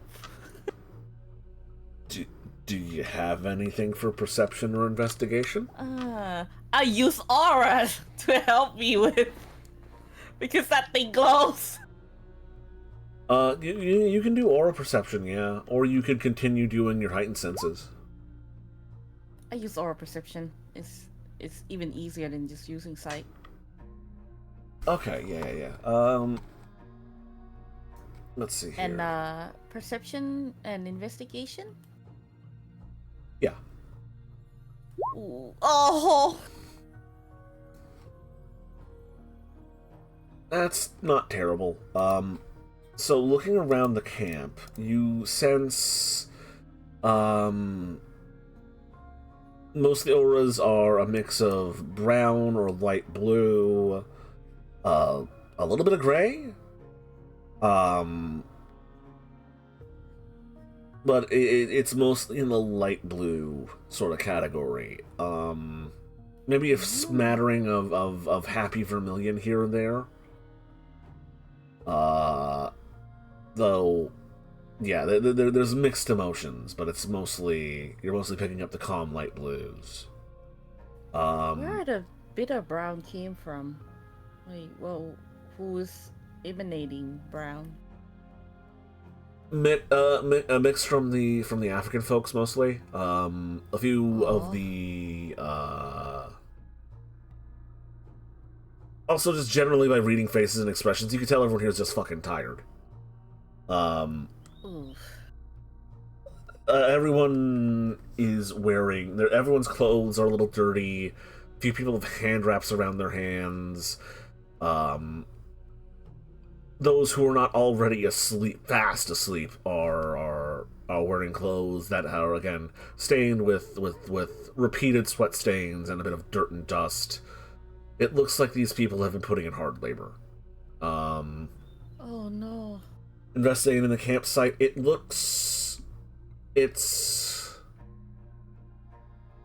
to put this? It's not quite Spartan, but things are sparse in terms of creature comforts. There's food, there's water, there's places to sleep and lie down, and that's about it. People are, for the most part, in order to keep their spirits up, just sort of like singing these low songs around the campfires or in the longhouses. But you probably just catch the tail end of that, as most people are just trying to get a good night's rest. There are several women in this camp.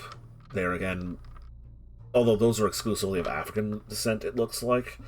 Looks like they're getting done with some cleaning or like some basic laundry duties. They're mending clothes, cleaning up after like a couple of cook fires. A few of them look like they're repairing some like general wear and tear to some of these longhouses. Any But ghostly spirit? Oh, sorry. Yeah, you don't see any dead folk. However, you do see a familiar face mixed in amongst the population. You see Mr. Hood amongst the guards. Oh no. He's not chained up or tied up or anything. He's standing, relaxed, His aura is... let's see here. It's a little light green.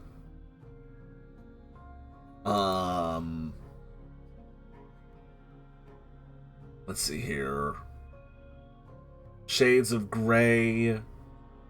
A slight bit of orange. But mostly this light green.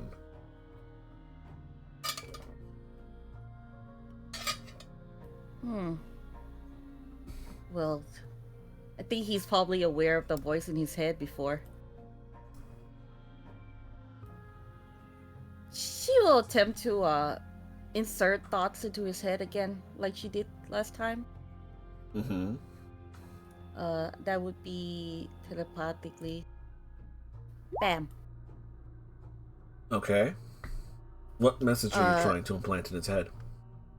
What are you doing here? You should be somewhere better. Start a new life.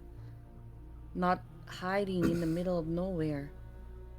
There's better town, better opportunity. You have the money. You have the chance. Mm-hmm. I'm going to have him roll to try and see if he recognizes this voice. It is perception plus awareness. He's not the best at this. Oh, and awareness, he's even worse at that, actually. Oh, poor dude.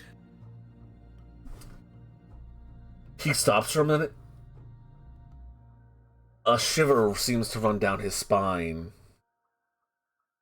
as his aura suddenly shifts very notably in hue to just pure orange for a moment. Pure what? Orange. Orange. Then, in a flash, dark blue. As his eyes and he begins looking around, searching the area. One of the other guards turns and looks to him, and you can see and hear everything while you're astrally projecting, right? Yes. Hey, new guy, what's wrong? The dark blue now swirling with light green again. You hear something? No, I didn't. Look, I know we're out in the middle of nowhere, but get used to it. No one's gonna come here, and if they are, tell them it's private property and they'll fuck right off. Don't be afraid. You sure you didn't hear anything? Yes. They stopped singing their songs a while ago. They're all heading to bed. And I don't see no one coming up the roads. Just calm down. His aura stays in this heightened state of dark blue and light green. This swirling mass of these mixed emotions.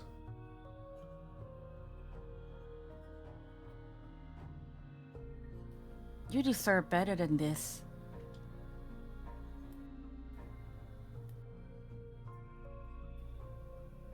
You're sending another message?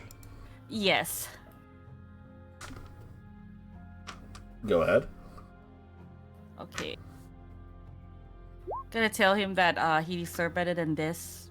Why is he still following that horrible torturer's order?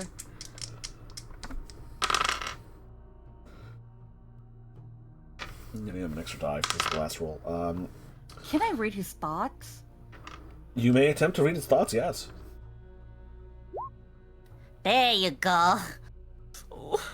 Okay, I know I didn't hear something that now someone's fucking talking to me. What the fuck is going on? This guy You're sure you didn't hear anything? Yes, I'm fucking sure I didn't hear anything, Potter. Shut the hell up. No, that was a woman's voice. It sounded familiar, too. Something's wrong here. What the hell is going on? Your guardian spirit. Go ahead and send another message. It worked last time. Okay, it'll work again. What do I roll? Stop the footage. It's the same. It's the same. It's you just keep sending telepathic messages. So it's telepathy again. Oh my god! Sorry for the dog.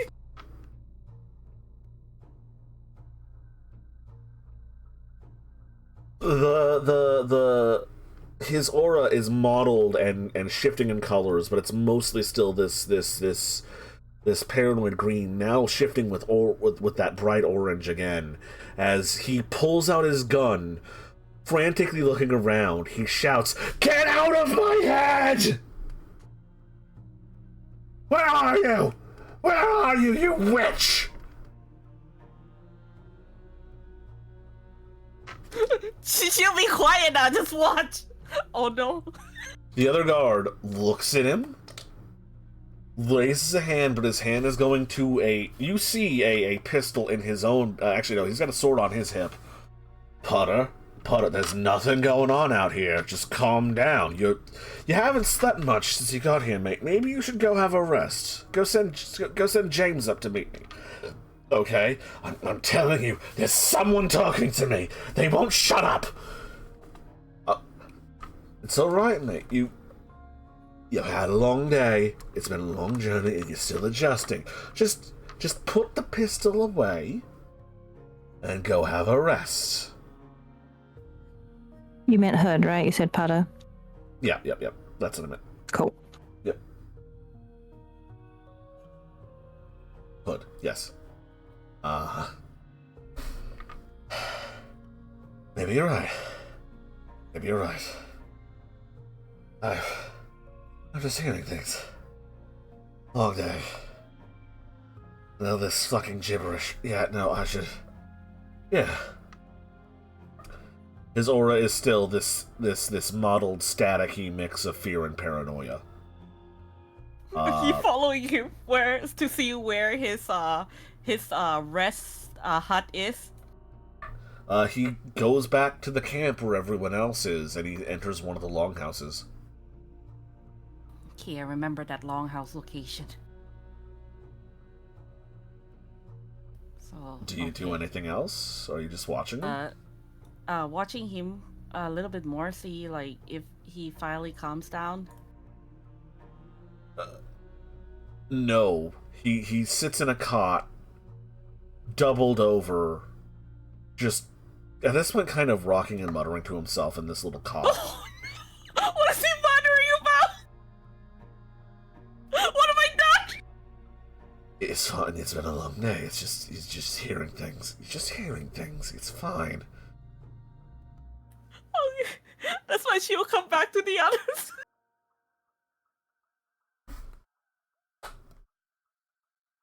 You snap back to your body. At this point, the lighthouse keeper has come back up with some well water. Sorry. Thank you, sir. Thank you. Evelyn will take the water from him and kind of, make as if giving Kim support, but just sort of more to be yes, we need a moment kind of thing to him, that she can. Oh, of course, womanly matters, of course, yes. Kim plays along. That was a very big spider. Strange, I haven't seen a spider in them. Whatever. Goes about lighthouse man duties. What happened? Was he there? He's part of the guard. Night shift. I know which house he's staying. So Potter hired him. This Potter. Wait. Could be. Well, he seems to he's the new guard. He seems to get along with the others in his shift. He may have freaked out a little. I made a little contact with him. Did he? Oh, Oh, What Yes. did He's in you- his long house right now, just rocking back and forth. did you you say to them? I just What You were did told not- them do? that. I just. Hey, by the way, how much humanity do you have? 9. Go ahead and why don't you roll me a conscience check. It wasn't on purpose. Injury to another, accidental or otherwise, 8 humanity.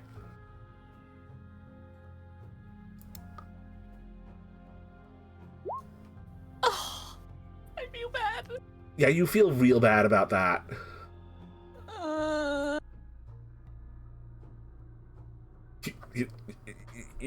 Just the image of the mental distress you just put him through is stuck in your head, and you feel terrible. Did he seem to be aware of what was happening, what he was hearing, who he was hearing? No, he thinks some sort of witch. I tried to tell him this is the guardian spirit. It worked last time, but now he's terrified of his mind. He locked himself in his longhouse now, trying to convince himself that that's nothing. He's just tired. Oh, I feel bad for him. What was the camp like? It was. And no oh one was no. hurt? It seems like those people were really overworked. There were a lot of bitterness, calm, but bitterness here and there. I should have been going there more frequently to check on them. Yes, and they are in bad condition. Looks like they didn't even get to like wash off their sweat. They're not being provided with the necessary bathing and No, medical checks. no. Well,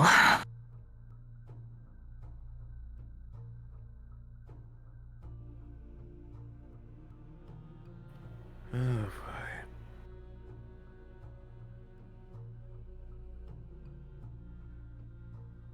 So, what is our next plan? let's return to the chapel. First things first. All right, Where is Benedict? Benedict, you have any idea? Not much of an idea right now. When they're all back in the chapel, Evelyn will say,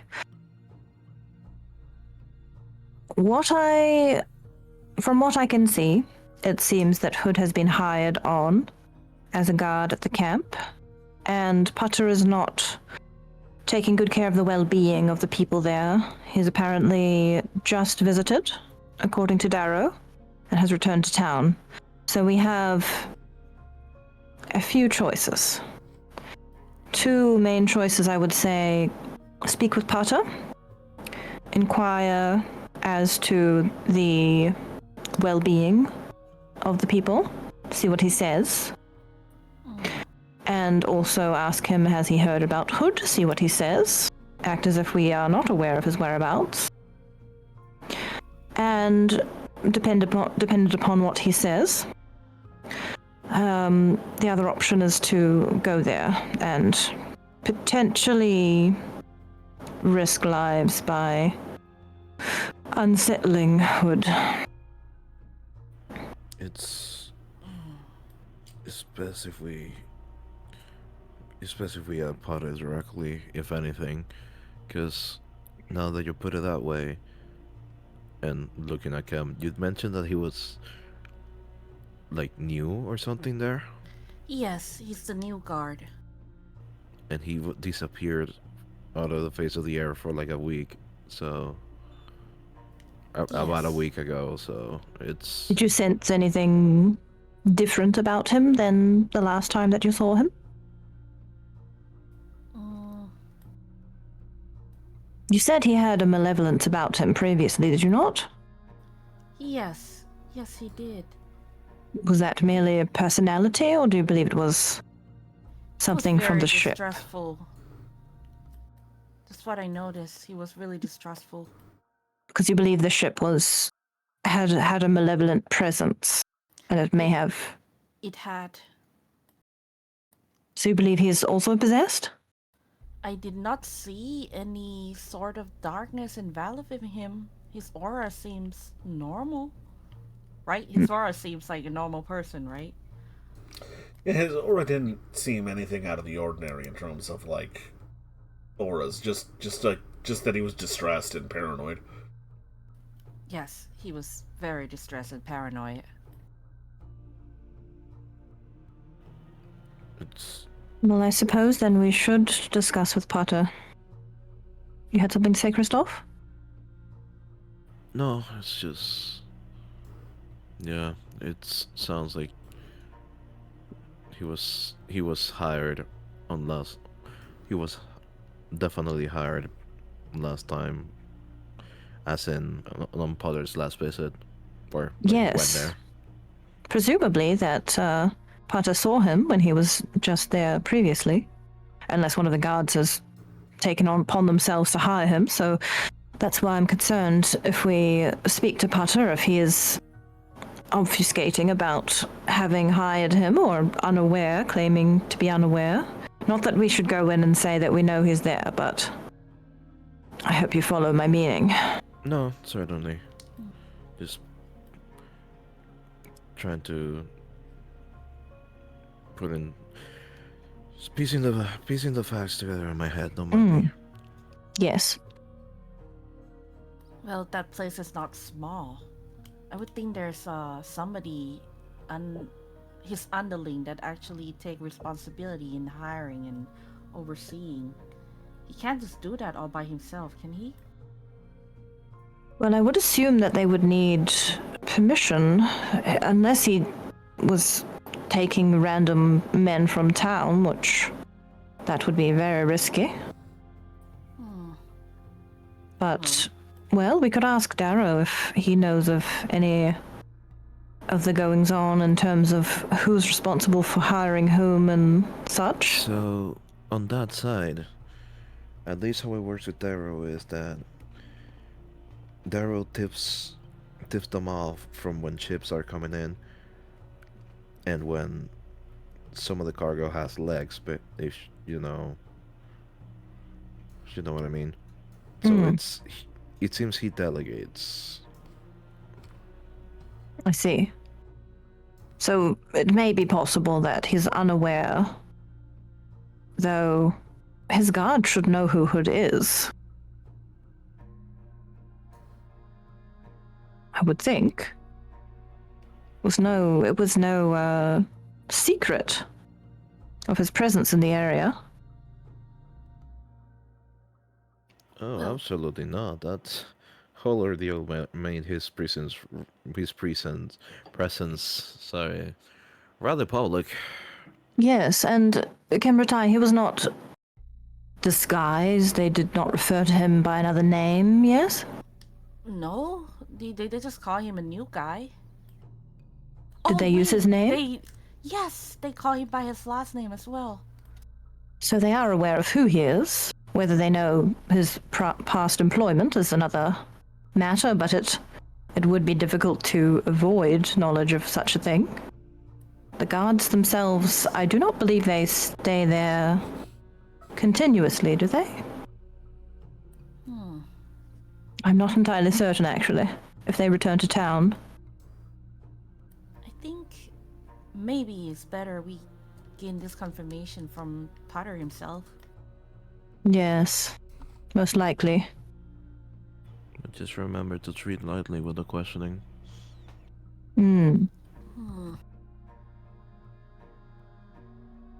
Well, I will not be the one doing question. The last person I talked to loses his mind. Well, it is rather disconcerting when speaking directly into one's mind when one is not in view, yes. Well, Hansel Strong seems to handle it very well. When I told him I'm his guardians, you know. Yes, he was somewhat addled from the Fey magic, though, I assume. Or he just simply Perhaps. wanted an excuse to just get up and do it again. Yes, already agitated by the marriage of his beloved. Yeah. Well, needless. What is done is done. We shall go from here.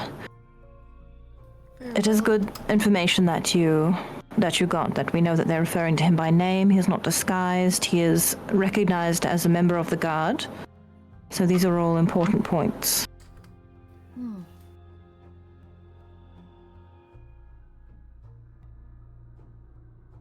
Well, There's one last thing to worry about on this. No, or at least not worry as much. did you go by the public house this night? We already passed by. But Did you happen to see Packard or Pauline? Did we? You did not. No. no, doesn't seem to. I might see if I can locate one or both before we speak with Potter. Would Pauline have given Evelyn any way to contact her? Or let her know where she lives? Yeah, she lives in town. She would have given you her address. Okay. Ooh.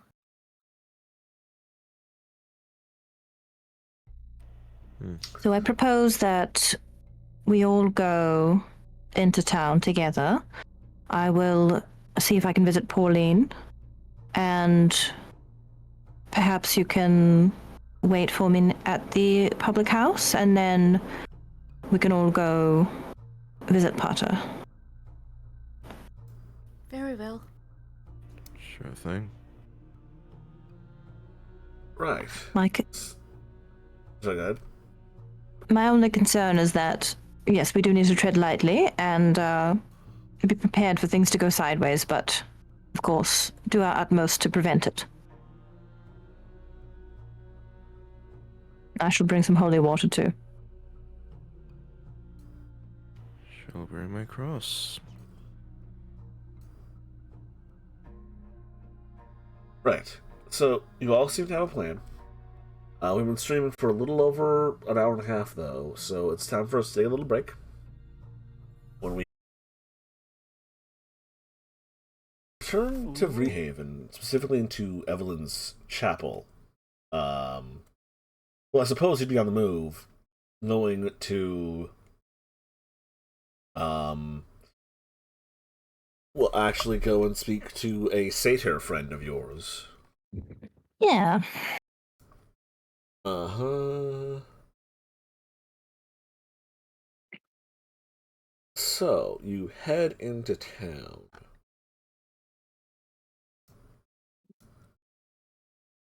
You do not find Gabor Foreman, in fact. Oh wow, he has scars. Yes, he does. That's the wrong layer. Layer. When heading around town, it takes a little bit of footwork, but you eventually find your way to, what's her name? Again, I have a million NPCs.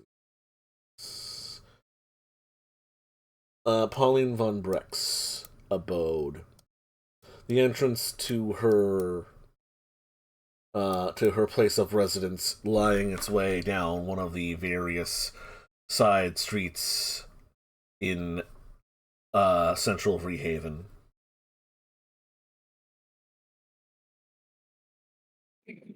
I will knock. She opens the door, blinks a couple of times. Oh, and what on it? And wait, hold on, accents. Oh, well, what do I owe this a pleasant surprise to, huh? Good evening, Pauline. Might I have a word? Oh, you can have more than a word, love. Right, vampires, you may all enter.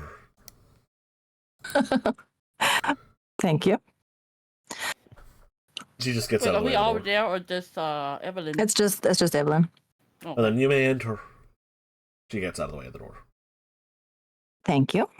She will enter and wait for her to close the door. She does. It is it's a neat and clean home. If it weren't for the brewing equipment and the sacks of barley and a half a dozen wineskins and a few bottles and various. I mean, her home is a brewery. It's a clean brewery, but it's a brewery basically. And to an educated eye, you might even see something of an alchemical stand and set up in one of the corners. Oh, we don't mind the mess too much. I was, my hobbies. And profession, actually. Yes. I see. You seem to know your way about the place. Well, unfortunately, this is not a social visit. I need your advice, I suppose, I would say. So I shouldn't put on something comfortable. Fine. Well, Hubert Potter, have you any sense of anything amiss with him? Tend to avoid him. But dang. So I've explained banality, yeah? How it sucks. Yes. Not entirely certain why that does not put you off me, but here we are. Well, the thing is, dear, your faith isn't banal. Faith is... It's kind of neutral on the scale. And you're a vampire if you're anything but normal. Yes, I suppose so. No, now he is a man made out of numbers and papers and maths. Ugh. And a sour mood to boot. If I ever need sobering up, I'll find him, but otherwise I stay clear of the man. I see. Well, do you have any knowledge of shadowy presence that might possess a man? Malevolent force that would twist him to hunger more for power and legacy and such beyond his natural inclination. We talking like literally, or like an actual... Yes, like a demon or some such. We don't call them demons, but that could be a Fomori. Yes? Driving him to do dark things. Something appealing to a primal urge in his very being. Yes, it would seem so. Unnatural cold and terror about his frame. Just so. Sounds like a Fomori. You don't know what a Fomori is, right? How to explain this? So, a fairy, right? Fairies are good things, good dreams, ambitions, high thoughts, honor, chivalry, fancy, wonder, whimsy, all the thing that makes the heart go pump in a good way. Humanity's high sleeping mind. Good dreams, ambitions, all that. Wonderment, whimsy. Back in the days before mankind, back in the old, when there was naught but beasts of hunger, fear, that couldn't have our high thoughts, there were the Fomori, born of fearful dreams of nature, hunger, terror, fear. They're right nasty things, and we drove them off the face of the earth for a reason. Sometimes they come crawling out of their holes. Usually the werewolves take care of them. Damn, the only thing those treacherous bastards are good for. But I don't think there's werewolves in this country. Oof. Here I am thinking there's a good thing to have a werewolf around for. Nasty, angry bastards. Well, there are some. But not present in town. Well, sounds like a them problem. Unless the them that they're in is a you. Or someone close to you. Well, Potter, we do have some connection with him in business dealings, yes. And being my profession, I am concerned for his soul, of course. Well, if he's already transformed, his soul's good as ripped out of his body and replaced. What would indicate he's transformed? As he say? Does he look anyway unnatural? Well, not in an obvious sense, but myself and others have noticed a malevolent shadow presence. Particularly, I saw it under the moonlight. So, no pointy teeth, no black eyes like a doll's, no clawed hands, or the consumption of human flesh? No, none of the visible signs that you've mentioned. No, I'm not entirely certain of his diet, but I would hope not. No one's gone missing, so far as I'm aware. No horrible boils, no weird hunch. No, his posture seems normal. But there's a palpable darkness about him. Yes. But his body's still normal as far as you can tell. Yes. I've not seen more than he would be dressed as in the street, of course, but so far as I can tell, no deformity of any kind. Pallid skin, sallowness, lesions? None that I've seen. He could be hiding them under his clothing, but to my knowledge, no. Then the Fomori's taken hold of his body and there's nothing left to do but kill him. Might just still be hounding him. So if there are physical signs, then he is at a loss? If it gets that far, yeah. And how would one drive such a creature away?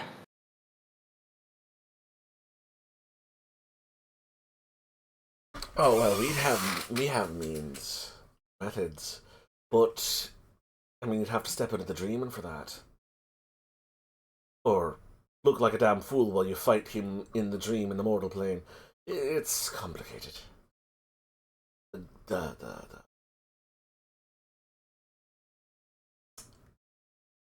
changing breeds, not the changeling, changing.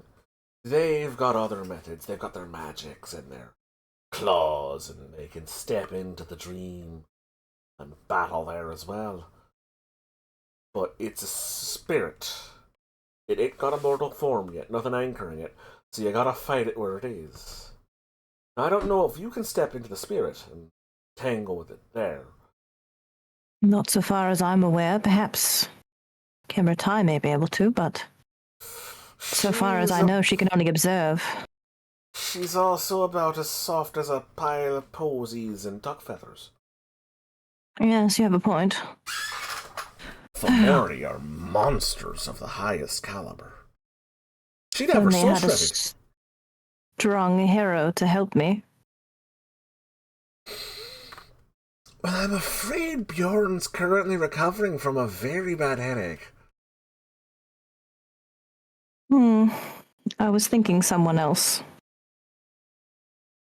Would you be willing? Willing? Perhaps. Able. I'm not the great warrior type. If there is a way that we might assist, perhaps our strength combined, but I know nothing of this dreaming or stepping into any spirit realm beyond what my faith provides. Your faith would be helpful. Oh, actually. Symbols mean a lot more in the dream than they do here. To what might be a mighty pen, to which you write down things of great import, might be a sword in the dream. To you, what might be a precious stuffed animal, full of hopes and dreams and protection, safety blanket, could be a mighty shield. Like, physically. Yes. Call them chimera. If you could get me a chimera, a right strong one, something with a very deep emotional bond, of protection, maybe? Well, I do have something that might serve. Do you know?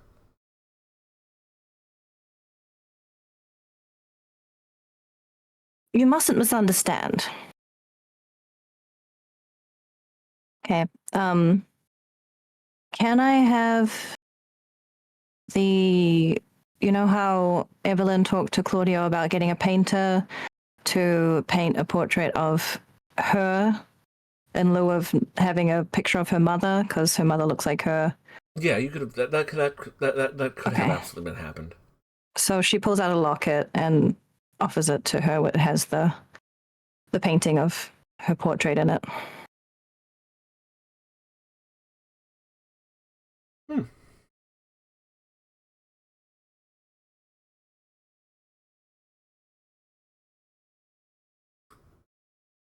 This new, is it? Yes, relatively. I'm rather old. And Evelyn's kind of like, looking around, like, trying to avoid eye contact, visibly uncomfortable, because, like, her normal confidence is not there, basically. My mother died when I was young, and I have nothing to remember her by, but I was told that I was growing to look a lot like her when she passed, and so I hoped that perhaps something of her visage is visible in me, but I cannot see myself. So I asked for a painter to put my likeness in the locket in lieu of having a portrait of my mother. Charmin, don't misunderstand. That's touching. It really is. She hands you back the locket. There's a glimmer there, but it's not much yet. I see. We need something that's had that kind of sentiment for years to seep in. Oh, well then. She touches the cross around at her throat. This was gifted to me after her murder by the nun who took me in, and I've had it for over 100 years. You look to that cross for protection? It is the symbol by which my life was saved, yes. Specifically the cross, not what it means. No, the cross itself. It was this very cross. I've changed the chain. It's broken several times, but the cross itself is kept.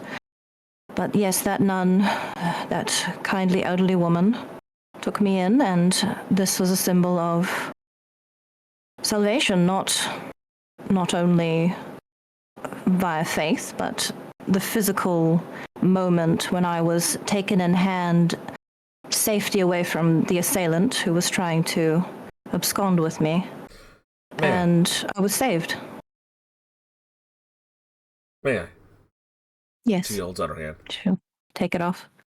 She takes it in one hand and twirls it around her fingers, almost like one would a pencil or a knife, and flips it out. Her hand gripping like the it's a very strange thing to look at because she's holding the top of the cross like you'd hold a knife. Wicked little blade. It really keeps someone. It really hurt if you stuck someone at the right end. It's been consecrated. Yes. Would leave a right nasty hole at that.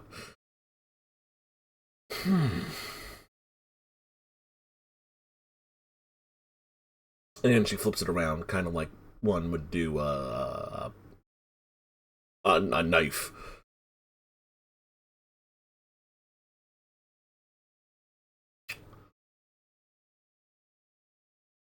Something matching this for protection? And a little help. I might be able to cut the cord of whatever beast he's hanging around him. Might being the operative term. Again, I'm not a great warrior. I know how to shank someone who's causing trouble, and I know how to set up a hash, but I mean, if Bjorn was still here, he'd be able to. Well, if we create an opening for you and you're not intercepted, then perhaps you could have your chance. Yeah, I was distracted, maybe.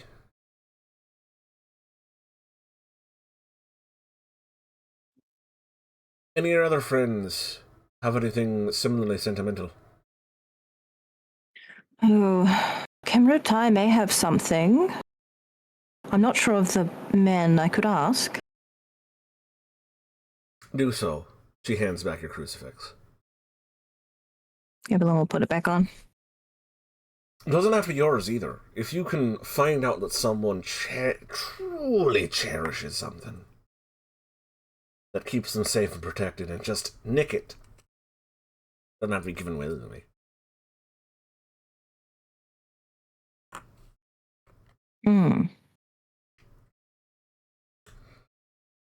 Sword's a sword, so doesn't matter if you stole it or not. A symbol of protection, long-standing. Does the number of years it's served as such? Is that of import? Intensity of emotion, and it's got to be at least a few years old for that sort of thing to soak in. Very well. I shall find something. 4, maybe 5 years minimum. The older the better, presumably. She nods. Very well.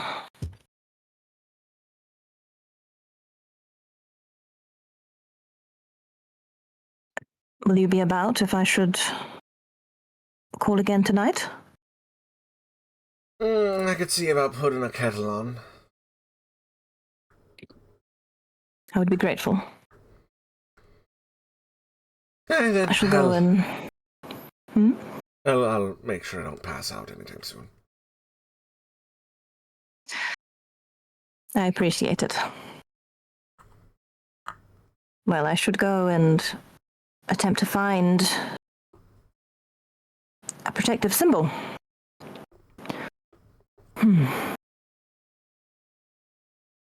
Thank you, Pauline. She nods. So you're just gonna go to the pub where everyone else should be waiting? Yep. So as Evelyn was having that conversation with Pauline, the rest of you were at Darrow's common house. Yeah. What was the plan?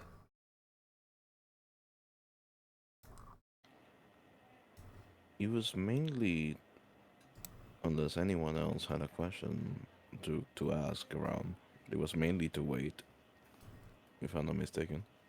Yeah. Might ask Daryl how he's doing. Is he feeling okay? He seems stressed, annoyed, angry. Oh, just you lot continually dropping strange and esoteric things on my shoulders in the wee hours of the evening. Sorry. Well, if it makes Yes. you feel better, it has always been there. No, Just it weren't really aware of it. doesn't. It was. I. Cam, let them work. Honestly, knowing that it always been there is making me wonder how many times I've had close calls with that sort of shite. Well, being aware of something provide you protection. It also... I'm not having this argument. No, Do you stop. want do you want something to pretend to drink or no?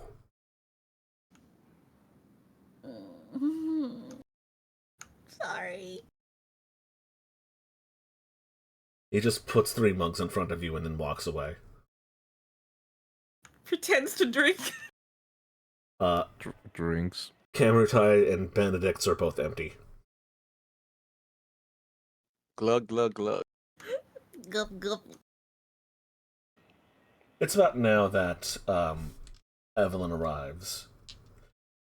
It's odd, Evelyn. Whenever you enter this building, all the conversations seem to get a little quieter, and a few people always exit. You're not sure If why. anyone glances her way, she'll just like smile and nod slightly and just continue on.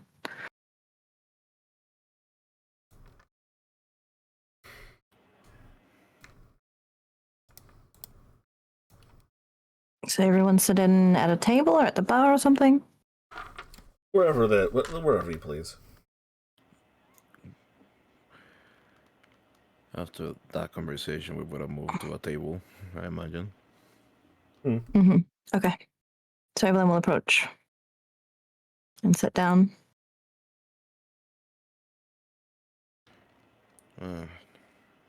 Hey, but fruitful talk.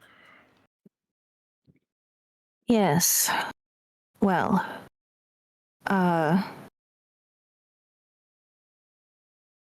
she has a theory about what it may be. I have a question. Do any of you possess an item for which you feel is protective? You have a strong emotional connection to it, and you feel it would be a symbol of protection or comfort for you? How literal are we talking about? Well, examples, things such as a cherished doll or a cherished item of clothing, a blanket, or something many years old that you've clung to for comfort and support and ease. She points at Kristoff. Well, I don't know that he can be wielded as a shield, but... Well... Well, it's... But no, 5 years at least. Well, how about 30? That would be even better. Oh? Well, that's why I was asking. He basically unbuckles his sword. It's ever since what happened, this has to be right next to me, or else it's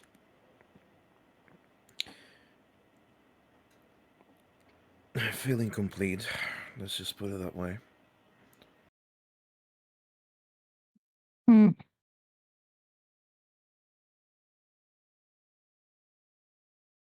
We can try that. Does anyone have any others, just so we have options? Well, I I have my little chalkboard that I always consult. It's been with me ever since I look into astrology. You have it with you now? I have it at home. Hmm. All right. It's quite big to carry around.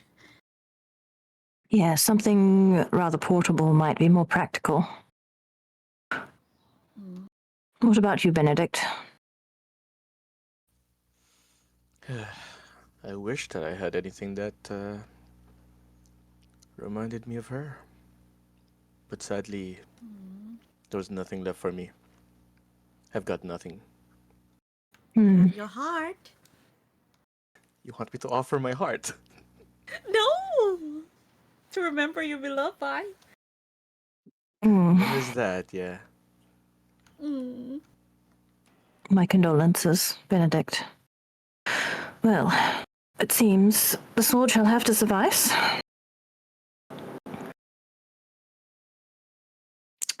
So, the nature of the creature is something akin to a fae of a dark predilection, as I understand it. The fae, as Pauline described it, she claims they are humanity's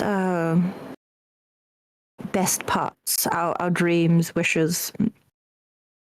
But I don't know what the word was. Finner? Something? They are more akin to base fear, hunger, animalistic presences. So this is why it's amplifying his desire for power, for recognition, and such. But if he has no physical deformity, then he may yet be saved. It must be fought in the dream world, however. It is a spirit as a dream, so I suppose if we can see it, we can fight it, but it will look rather odd to any onlookers that we're fighting something invisible. Has anyone noticed any boils, any deformities upon him? No. I will have to see him again now. Any change in his posture, hunch, or anything? He seemed fine last time I met him. Hmm. Yeah. I Likewise. didn't notice anything weird. Yes, he seemed well enough, besides the malevolent presence, so far as I could tell in the hours that I was walking with him. So, I believe he's not beyond helping. When was the last time you saw him? How long ago was it that About I a went to the week. camp? Around a week.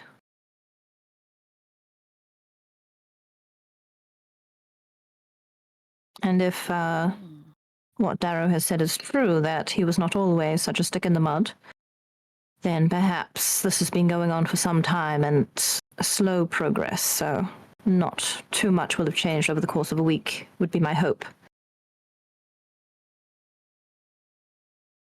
Well, let's find out, shall we?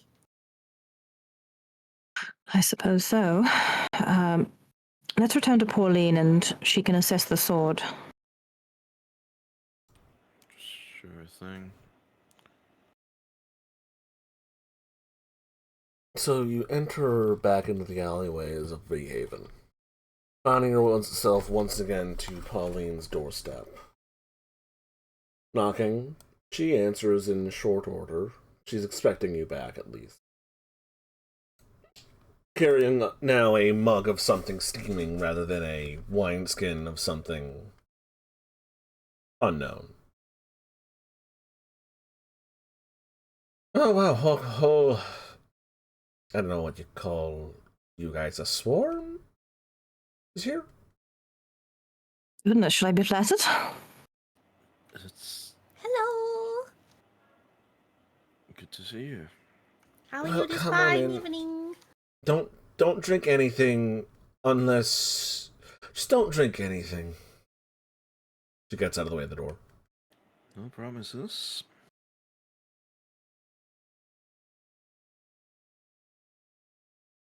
Closing it behind you all, she gestures at a frankly cluttered abode. Clean, but cluttered. For you to make yourselves comfortable wherever you could find it. Mr. Picard's not home? Oh, we don't live together. Oh? I thought... Oh, my apology. We practically live together, but we don't actually live together. Oh, I see. I mean, he literally lives next door. Oh. I mean, I could smack that wall hard enough you could hear it.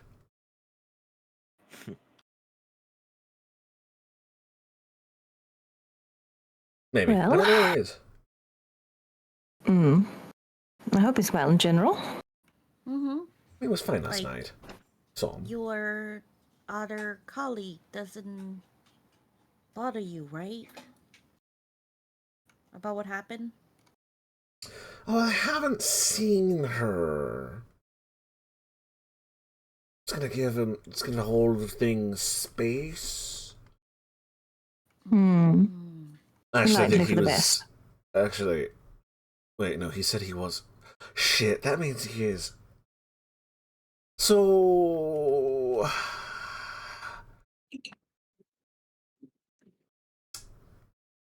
Our friend... Mr. Kitty Cat, he might be going to smooth things over. I'm not sure. Pukas always lie. And I was kind of drunk last night. On this morning. Oh, I hope he would be okay.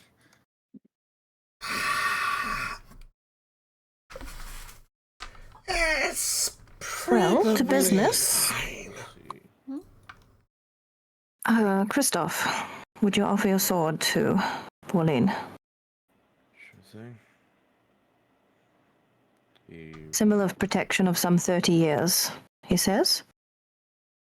She reaches out her hand to accept it. He would unbuckle it and hand over the sword together with the hilt. She takes it with both hands, cradling it in her palms in an odd fashion. It's like, kind of like, you ever seen someone hold up a baby? Or like lift a shirt by its... Or like lift someone up by like their arms, their chest. Yep. Oh, no, that's a hefty suit of plate mail.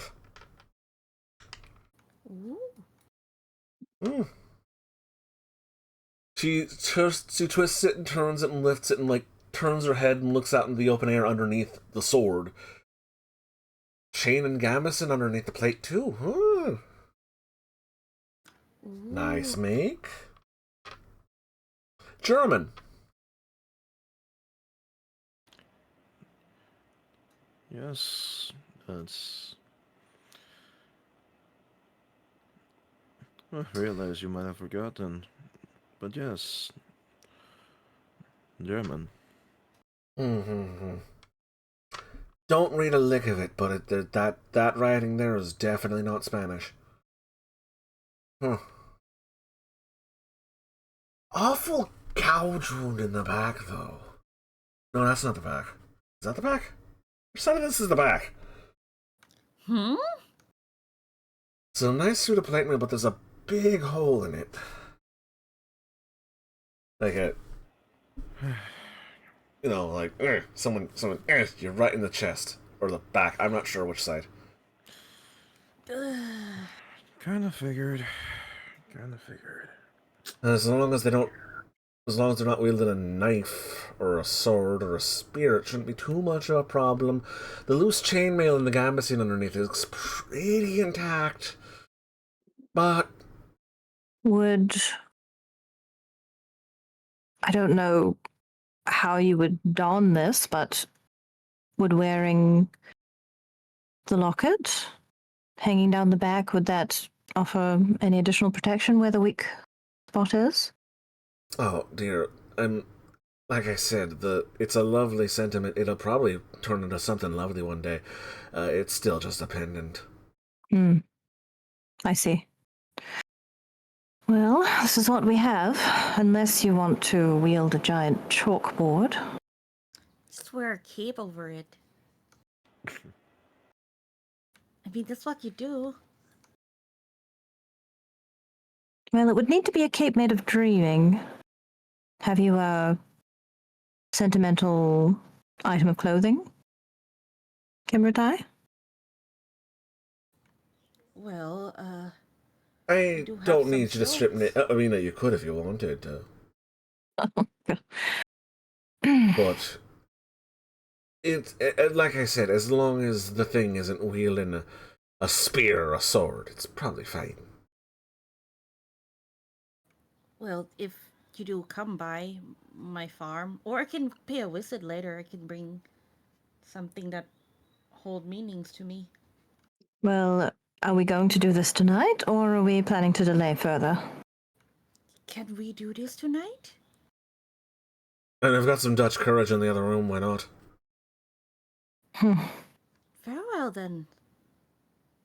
I would rather like it if we are more prepared, but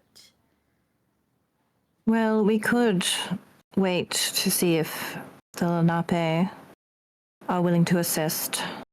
Apparently, Yeah. werewolves can deal with these things as well.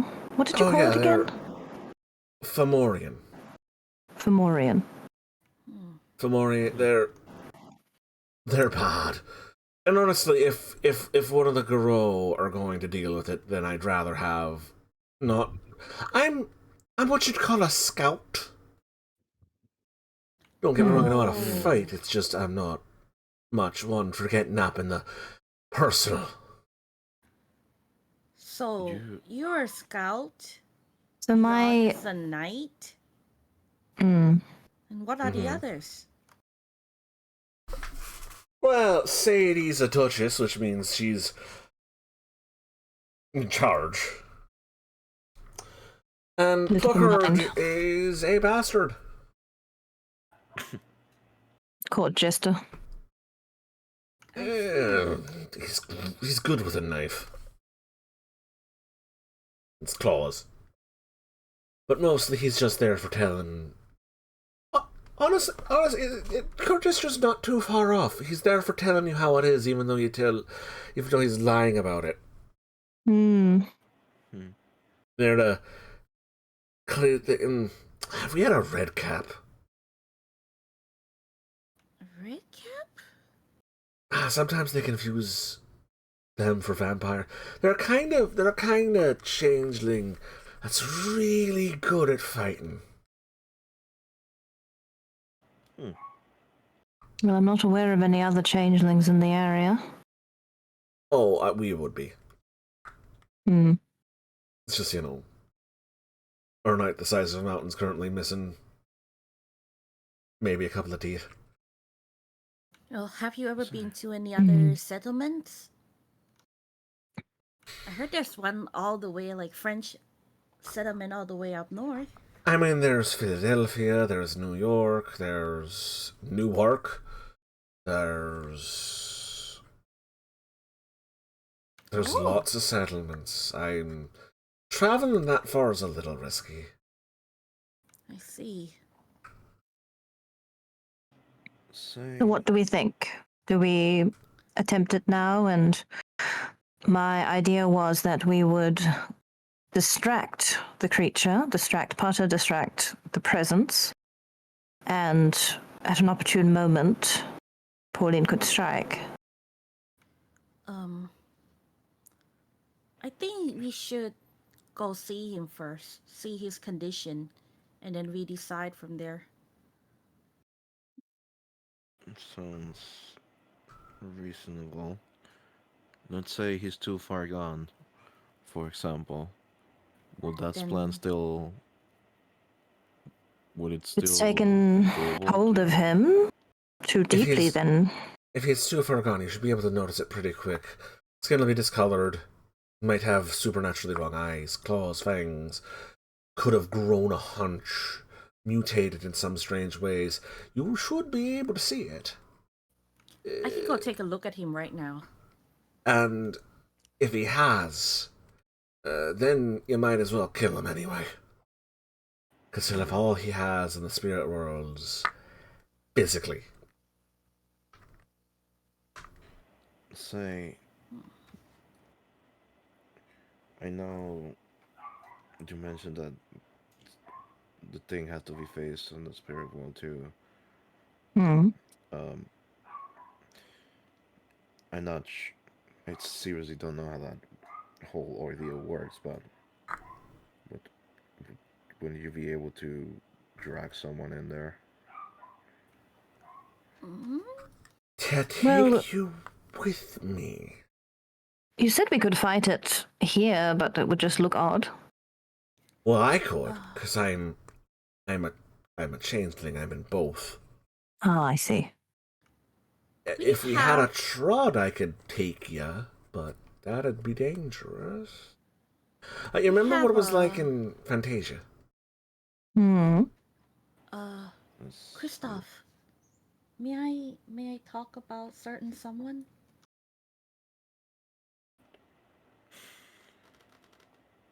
Well, the Shaman was mentioned, so might as well.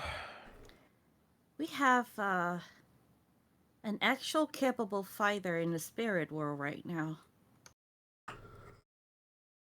Do ya? Yes. I don't see anybody. Give me a moment. I will activate the sight, the shout sights, and lifeless tongue. Keep in mind he can only speak German. Oh, I can try. She shrugs. I don't speak a lick of it. You activate both of the abilities. Thank you, yeah. Ted. Yes, gonna talk to Leonard.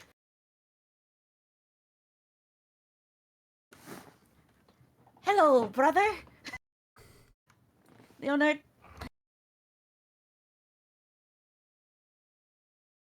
What is he doing with our family sword? This woman is clearly insane. Well, as you see, she's a fey being. Would you like to battle a demon?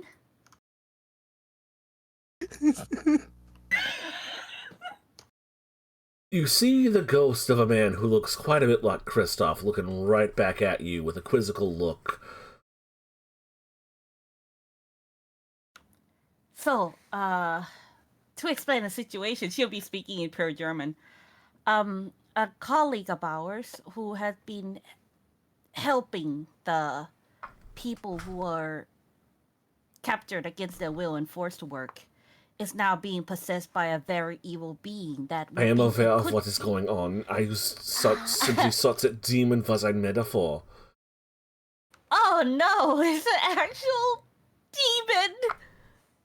I have seen those demon.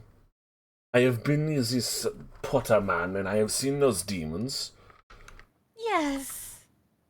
Would you like I have to... encountered things in this afterlife that are like demons, and I have fought and dispatched them on several occasions. I have not seen no demons near your... What is this silliness? Well, we're trying to help him, and she mentioned that we have to fight him in the spirit realm. And the only person who probably going to be strong enough and very great at his swordmanship and is in spirit world is you. Well, then perhaps you should instead stab my brother and have him deal with it. No! Thing is, we don't know if... Please don't kill Gustav. I am not going to kill... Two murders does not... I couldn't say the woman. I'm sorry. How does he put up with you? Are you God sending him punishment for my murder? That would make some sense. Well, what do you think? Do you think he can take on? I have seen this potters. There is no demon amongst the potters. There is no shadow, no phantom, no nothing. Then you can't see it? 9. Huh. Then what? I'm sorry, what the fuck is she doing? Talking to my dead brother. Okay, so she's talking to a ghost then. Yes. Okay, ghosts don't... They're not that different spirit world, hon. Oh, different spirit world. They're dead. We're going to a place not filled with dead folks. More of a dream realm, yes? Land of dreams, not land of corpses. Yes. Oh, I see. Sorry, Leonard. I didn't mean to bother you. Jag var värst, I'm watching your every move because you're ein second shadow from ein third shadow from my brother. But you don't speak the other language. Please stop with the argument. Sorry. I'm sorry, I'll make it up to you. So, barring that option, we've got what we've got. What is the plan? Are we going to discuss with Potter the situation and have Pauline nearby, or... If we're really planning on striking him, perhaps I could take a look ahead of time to see if he's too far gone to have a clear conversation with us. And then we go there just to strike. Do you believe he will not be able to sense you? Pauline, do you think that he should be able to sense her should she, I don't know, project? I don't know how to describe it, what she does, leaving her body. Well, if he's gone full Fomori, he'll likely be able to know. But if it's just the Fomori hounding him, then maybe I'm not sure how far gone he is. Well, shall we risk it? Would physically confirming the mundane way work better then? Probably. Look, these things tend to come when people are sleeping. So if you're going to wake him up, then I'm not going to have anything to go stab. It's going to retreat to whatever dark corner of the world that it's in. They attack when you're emotionally vulnerable and when you're asleep. You're very emotionally vulnerable when you're asleep. So I suppose it's best to try to take a look at him when he's not aware of our presence. Got it. Well, Kristoff, watch my body. Oh, God. Bong. Evelyn's rubbing her temples. Pauline watches you fall into Kristoff's arms and then looks up as you leave out your body. Oh, so you can come and join me on this. So currently Pauline has the flat of Kristoff's blade draped over both of her shoulders, and she's holding Evelyn's crucifix like a knife. And you see, when you enter into the Umbra, you see Pauline in a suit of plate mail holding a really long wicked dagger. You look amazing! I know, right? I'm working on my figure. She's also got horns and satyr legs. Oh, like her form that other time. Bigger boobs, too? Mm-hmm. Nice! Well, no, her boobs aren't actually bigger. It's just, before you were seeing her in a corset without her top on. Her boobs are just always that big. Oh! Alright, can you leap in your spirit form too, or your physical form have to move as well? There ain't no difference between the two, dear. Oh, I see. Well, then I will be right back. I know where he lives. You're like, Evelyn looks up from bowing her head and rubbing her temples to glance over at Pauline when she says thank you. Like, This has got to be very strange for all of you. Oh, you've no idea. I literally live with them. I have not gotten used to it in 5 years. Why should you? Considering German is such a rough language. I only just found out you all could do that like 3 days ago. Thought you were all very much a physical threat.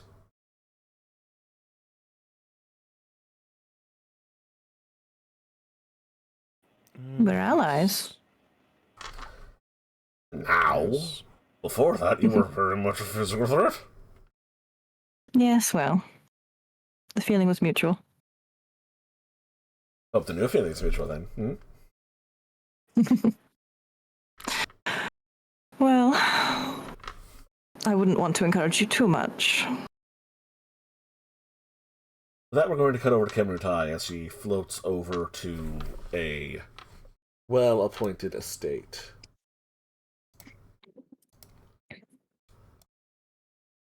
Inside, do you search his mansion? I would think he would be sleeping. Gotta look for his bedroom. Stick her head Give in me first just to be a sure. perception plus investigation. You're gonna find him. I just want to know how long it takes. App.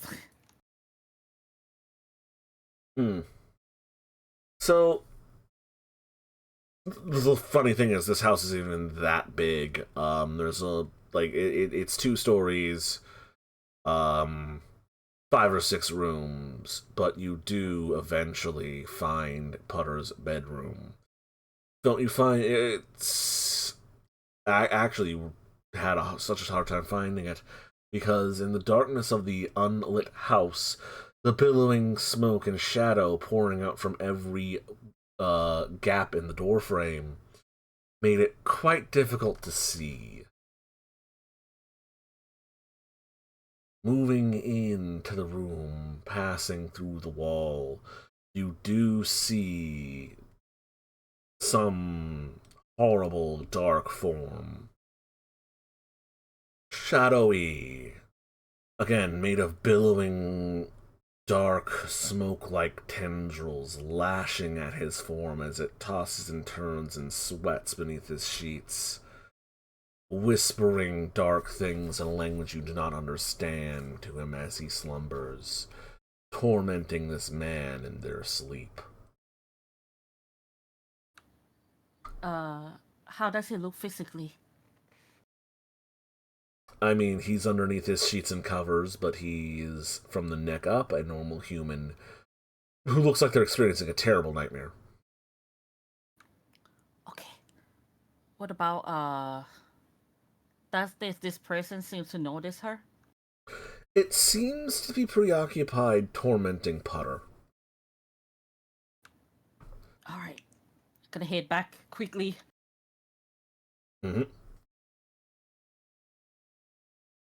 You back into your body?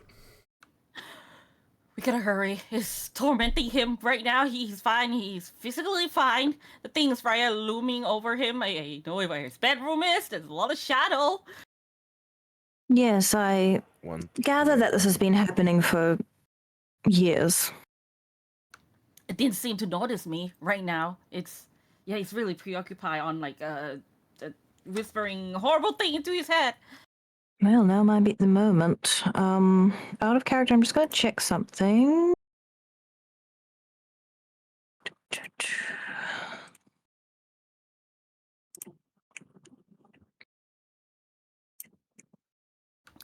Oh yeah, do you remember when there was a window in his room? Yes. Okay. I can lead you to a window that directly take you to his bedroom. I can't fly. Unless it's on the ground floor and I can climb in. It's on the 2nd floor. It's not a second floor. Can't fly. I can walk through the wall and unlock the door for you.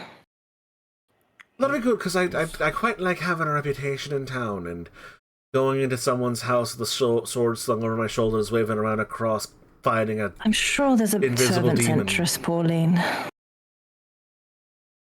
All I'm saying is, Yes, we should be subtle. Trying to make sure no one sees me. Yes. And if he wakes up, knock him the fuck out. Yes, of course. Benedict's really good at that.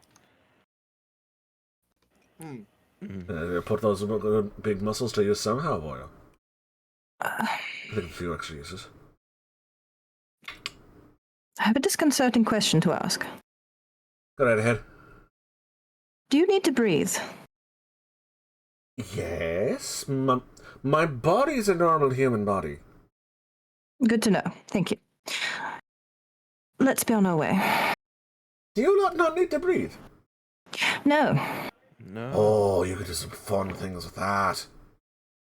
A topic for another time, perhaps. I'll tell you when you're older, love. I'm 38. You act like you're 12. Anyway, No, you're carrying not. on. Let's try to not be too obvious. Is there a back way to his abode?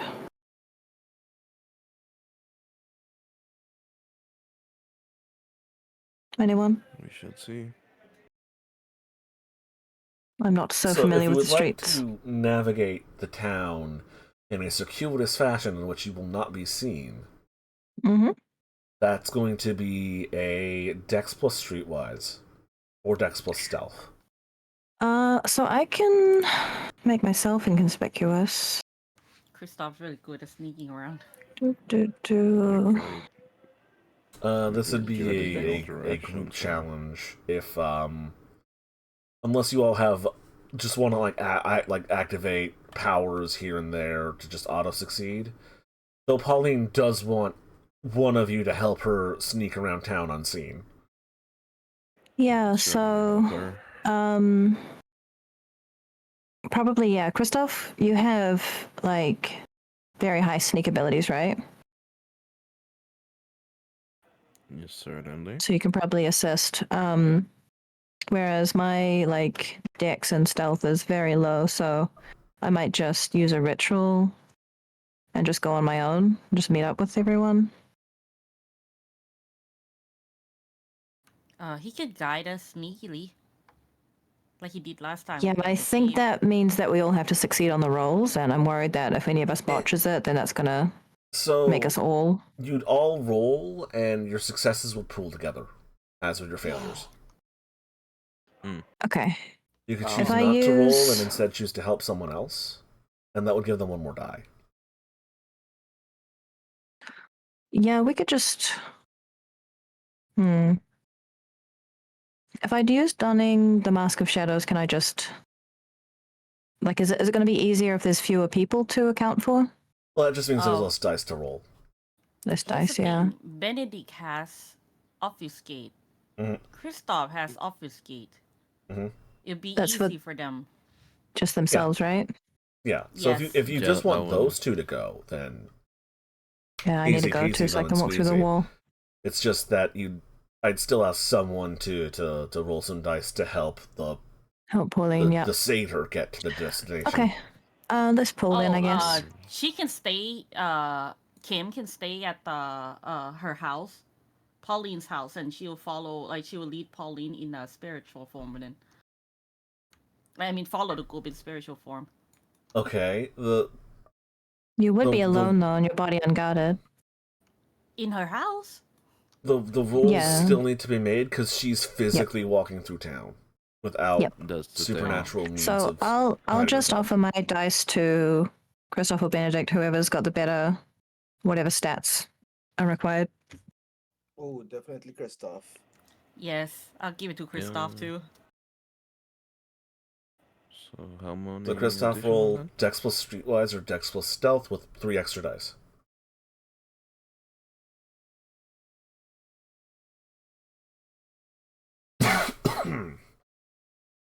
Alright, that's 1, 2, 3, 4, 5, 4, 3, 4, 5, 6 successes. Yeah, you were able to guide up to 6 people to the seats of Rehaven without being seen. Nice. Damn. There are 5 of you. Congratulations, you did it. Woo. Hey, there's 6. Although that one's camouflage all the time, I guess. Yeah.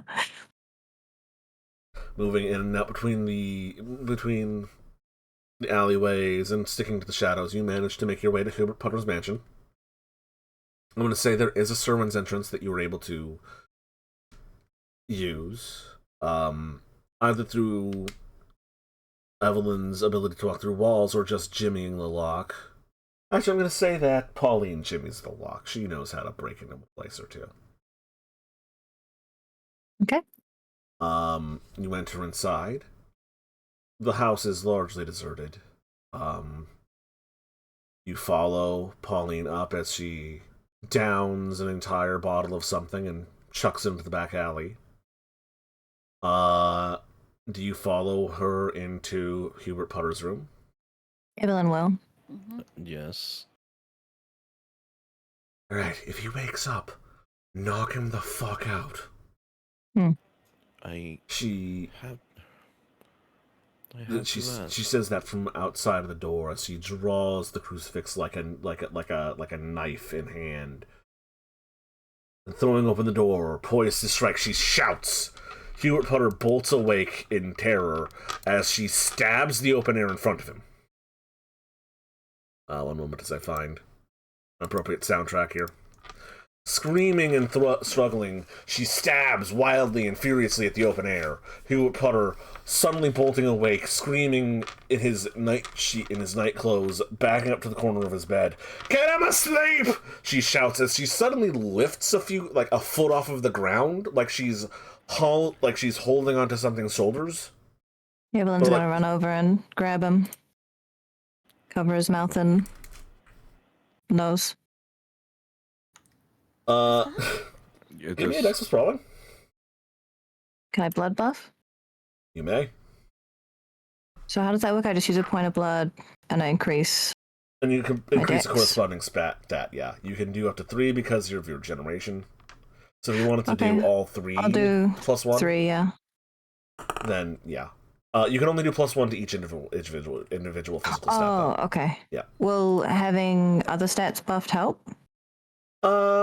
Strength is what you do damage with when you try to choke someone out. So strength and dex. Then again, I will point out the gentleman who successfully strangled several bandits into unconsciousness. Who's also in the room. Mayhaps, yeah.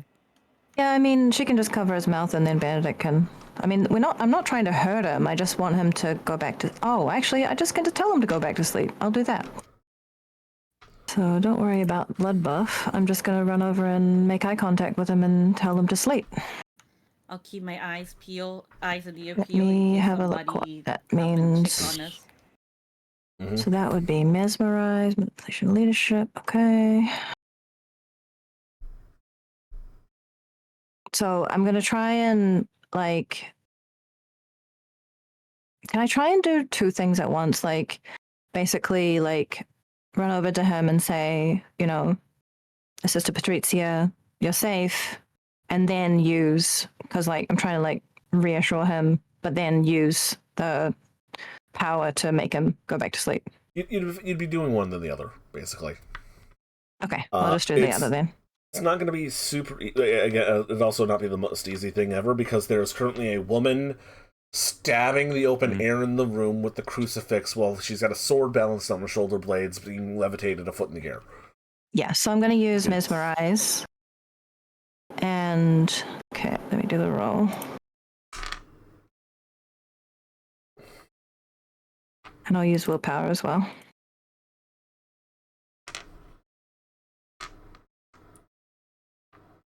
Mm-hmm.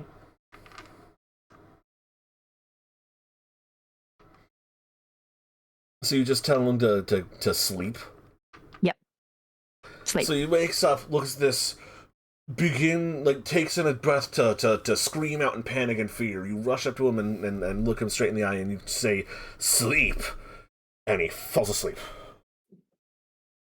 And at this point in time, Pauline is thrashing about, being thrown hither and thither across the room, smashing into walls, bookcases are tumbling over, bits of furniture are being smashed as she's just wildly stabbing over and over and over again. Does it look like she clearly needs help in any way? She's given it all she's got, and, you know, this thing, whatever it is putting up a very strong resistance. And it looks like she could use some help. Yeah, I'll leave my body and go assist her, like pulling the legs of the evil being or something. Can Good. Can I try to use shadow play on it? Shadow play. I think I'd probably need the more advanced. That is a up 10 aberration ability, yeah. Yeah. 12 money spent. I wonder if I can afford to buy the other one. Clan discipline. Opponents plagued by flapping shadows and strangling. Current range times 5. Mortal schools and other air breathers are reduced to. No. Good idea. What about the next one up from it? Shadow Knight? Actually, that'd be level 3. Oh, Arms of the Abyss. Yeah. I think I can afford that. I think it would only cost me 10, right? Because it's 5 times 2. So my current rating is 2. Yeah.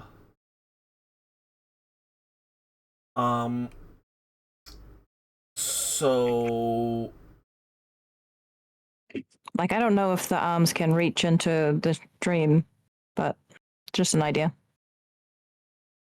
Nah, they're made out of shadow, but they're physical things. Okay.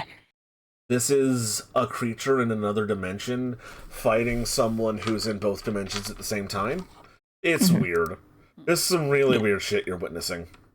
Can I leave my body now? You may attempt to. You may leave your body, yeah. Boing. So you leave your body and you attempt to grab this thing, and your hands go through it. So here's the thing: when you're projecting like this, you're kind of in a space between multiple spaces. You're not quite fully in its realm, but you're closer. Unfortunately, your friend here is kind of on their own. Oh no! Sorry, get help! You can see what's happening a lot clearer. She's currently got this thing in a headlock and is repeatedly jamming the knife into its neck. It is bleeding this black Icarus gunk everywhere. This room is a filthy wash with this horrible sludge-like blood, as it is desperately trying to get her off of her shoulders. Oh, can I connect my mind to it? I'll just keep screaming in his head to distract it. You may attempt to connect your mind to the being made out of evil. Sure, yes. Go ahead. Yes, I just keep sending messages into his head. Roll telepathy to try and distract the evil. Just gonna scream constantly. So you psychically project into its head this essence of humanity's darkness and worst impulses made manifest. And luckily you roll well enough that it doesn't backlash and invade your mind with pure evil. Yay. I send unicorns and rainbows and sunlight, whatever we saw at the wedding. Niceness. So Pauline is still like death gripping onto this thing's neck while trying to brutally stab it. She's at this point being bumped up against the roof of the room, dragged here and there. The sword falls off her shoulders, so her armor suddenly clatters to the ground, broken off into various bits. Your sword is fine, it's just she's dropped it. Can he reach for it and like give it back? You can you can pick it up. Yeah. She sees you going for it. Smack it in the ass with it! Do something! This is not the time to put fucking armor on! Try smacking in the ass in her form while still giving it good thoughts. Hey! What do you do, Kristoff, as you pick up your sword? What did she say again? Sorry. Smack it in the ass or something with the sword, like whack it with the armor, basically. Just. It's pinning her to the roof, Does so it- presumably it's in front of her, right? Can I project Does it- what I see to Kristoff's eyes? I mean, to Kristoff's you head, so he can. know where it is? You can try, yes. That will give Kristoff a momentary instance of where... Yeah, Kristoff, suddenly the room flashes into your eyes as Kemutai projects her perspective into your head, and you've got a pretty solid idea of where this thing is. Also, it's weird because you're currently holding your sword like a sword, but it's like you're holding a breastplate with, like, an entire suit of armor dangling off of it. Even better, I'll go to his but position. I'll be his eyes. That's not how it works. You're effectively giving him screenshots of a fight. Oh, okay. Well, then, based on the latest screenshot, I guess he will smack the thing and its perceived chest, I guess. Give me a Dex plus melee.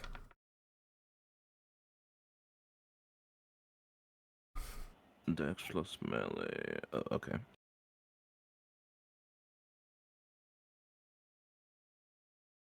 Y'all decided to bring the changeling in on this. Oh.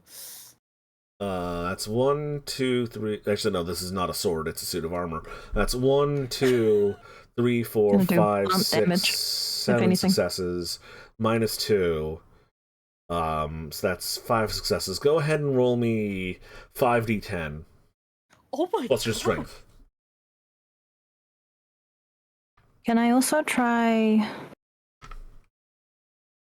like, repeating the words that would be in French of what the nun told Evelyn when she gave her the crucifix? See if Sure, that helps, that- like, empower it. Roll me willpower. Okay. Current? Yes. Did we have any time between last session and this session? You have had one night to sleep. Okay, so that means I still have 3. Okay, so current willpower.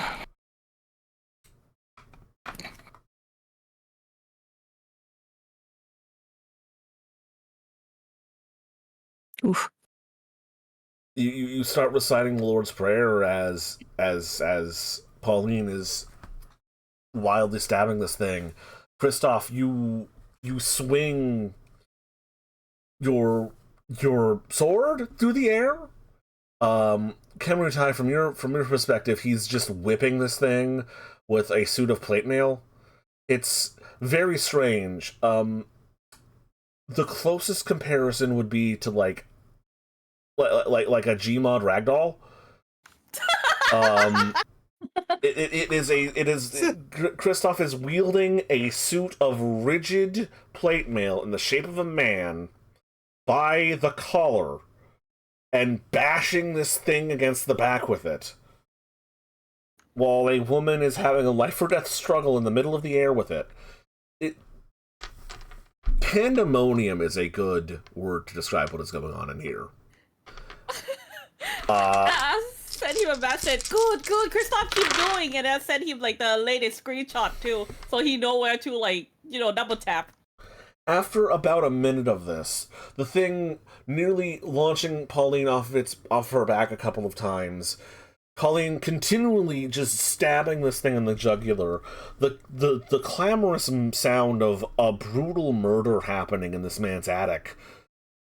Eventually, from Kamrutai's perspective, the Fomori, this being that looks kind of like the silhouette of a gorilla if the gorilla's body was made of tentacles, with burning coal eyes, eventually falls to its knees, crumples, as Pauline slowly lowers off of the ceiling, just still stabbing and stabbing and stabbing wildly. after again like a good 5 minutes of struggle, just exhaustedly panting and wheezing as it's strange. She's on her knees, hunched over like she's resting on something. She pushes herself off of it, wipes her forehead as she looks up. Alright, it's fucking dead. Here you go. You're gonna want to wash this. She hands you a perfectly clean and pristine crucifix, Evelyn. I will wrap it in a handkerchief. Are you injured? Kemutai, she is soaked face to boots in this black green ichor. The room is also slicked with its horrific essence, and there is just this horrible crumpled corpse in the middle of the room.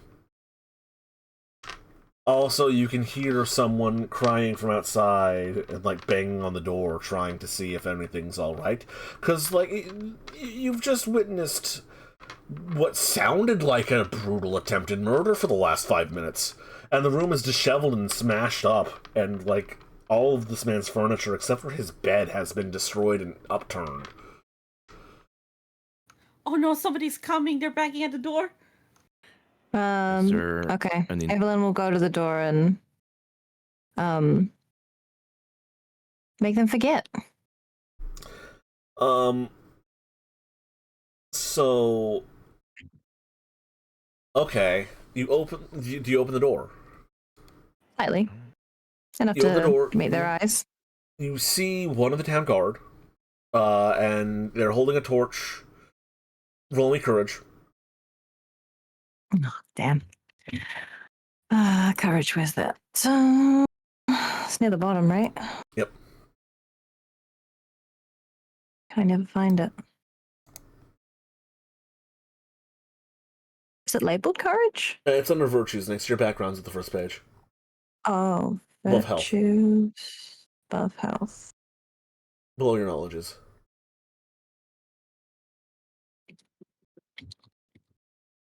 Ah, there it is. Okay.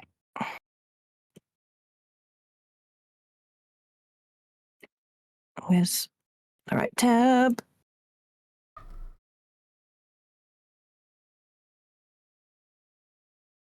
The fire is there. It's not a big fire.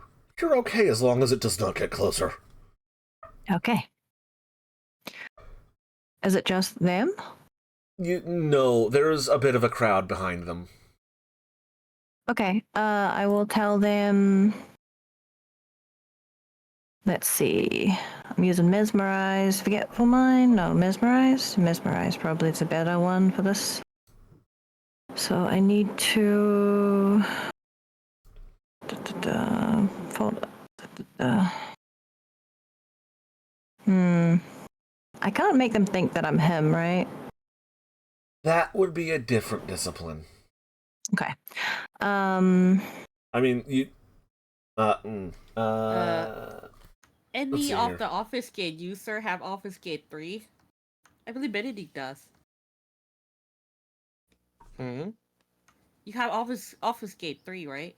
Yeah. Yeah.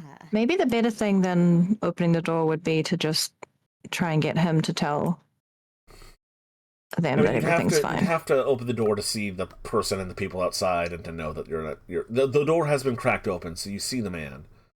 Okay. There's no going back from here. From that spot. Obfuscate 3 basically you could give them a command. You could also have this guard in particular forget.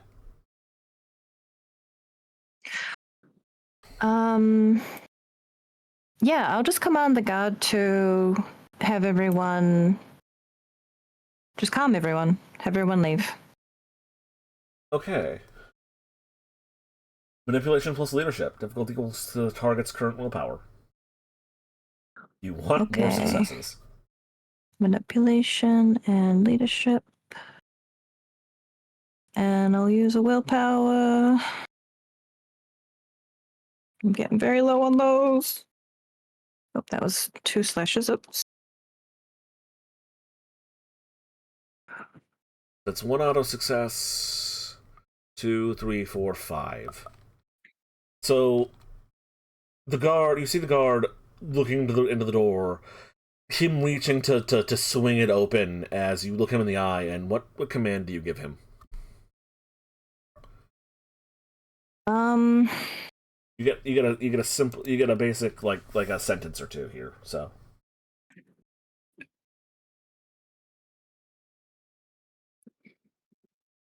How is the best to phrase it?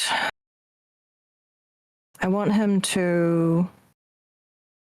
This is not what I'm going to say, but I'm trying to think it out. So I want him to believe everything is fine and to have everyone disband. So I guess...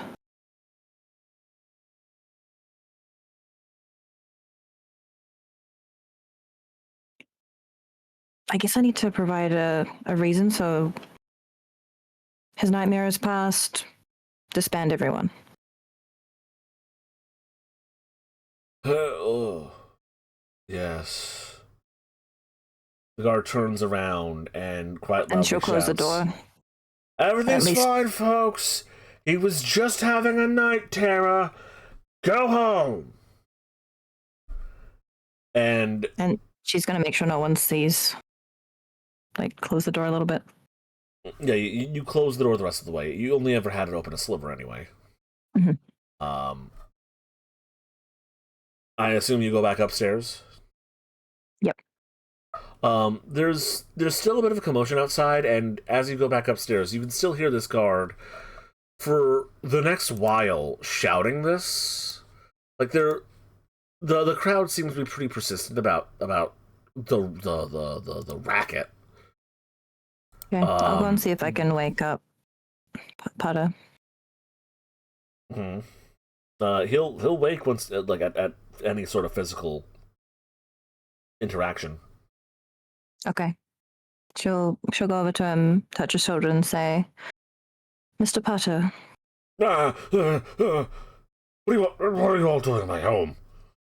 Let's get. You were having a terrible nightmare.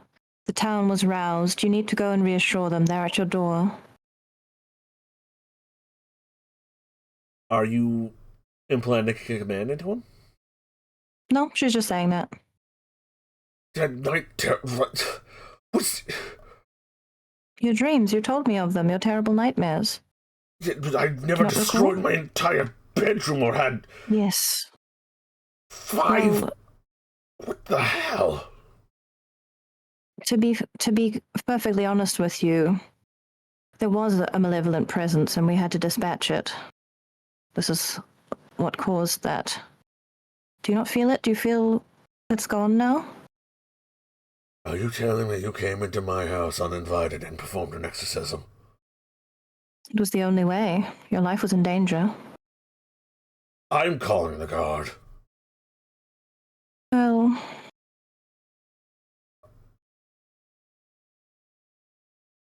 Is Crave awake by now? Yeah, you could be awake. I need you will all vacate my home immediately. I'm going to have you all arrested for this. Okay, I have to wipe his memory then. Sorry, Kim, what were you saying? Actually, there's something else we need to talk to you about. You have the gall to break into my home. You may attempt to wipe his mind now. Okay, so forgetful mind. What's the roll here? What's plus subterfuge? Difficulty is his current willpower. What's in subterfuge? His current willpower. Okay. Yep. What's in subterfuge? Let's hope I am good at that. What's... Where's my subterfuge? Oh, not the best. Is it okay if I buy a subterfuge right now? If you have the XP for it. Yeah, how much XP would that cost? Let me check the table, sorry. Have you had? It is... I have 12 points. I only have 1 point in subterfuge. Then it's It's two. it's current rating times 2, so 1 for 2, 4 for 3. In order. Okay. Yeah, I'll bump it up to 4 if I can. How much is that going to cost me? So if you have the XP. 2, 6, 3 times 2 is 6, so 12. Yep, so I can get up to 3, up to 4, to 3 more levels. Okay. Okay, so wits and subterfuge, so that would be. I'm gonna use one of my last precious few willpower as well. So make sure I'm counting this right. Well, this Wits is going on and again. subterfuge. Christoph, Okay. check like how the window, how the outside's looking. Yeah, there's still a large group of people sort of clustering around the house. The guard is currently doing his best to disperse the crowd, but they're not really assuaging everyone. That's going to be an aggregate of 2 successes. So you may remove but not alter a memory permanently. I may not alter a memory permanently? You may remove a memory, but you can't alter a memory. Oh, okay, yeah. I'll just make him forget we were here and then make him go to sleep. Yeah, so forgetful mind, boom. Current memory gone. Okay. He's sort of in a daze as you've blinked that memory from his mind. And then you may attempt to command him to sleep again. Manipulation plus intimidation. Mm-hmm.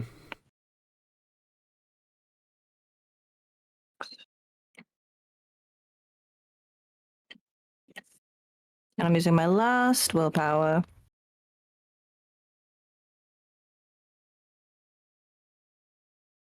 That's 1, 2, 2. Actually, 1, 2, 1, 2, 3 successes. He passes back out in his bed. We need to get out of here as quickly and quietly as we can. How's Pauline? She's gotten back up. She's basically just popping her joints and like stretching out, making like she's bruised up and her hair is a fucking mess and her like her dress is torn, but she's alive and able to move. Well, I know the layout of this building. Would I know anywhere that's like less likely to run into people and we can leap off the window or something? Roll me a d10 and call heads or odds or evens. Odds! There are the windows, the servants' entrance, and the main entrance. The main entrance exits out onto the town, one of the town's largest roads. The service entrance leads out into a back alley.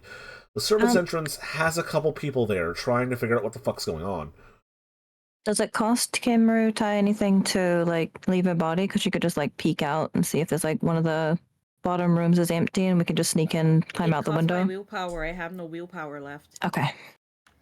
She will relay that details to the group, by the way, that she just found out.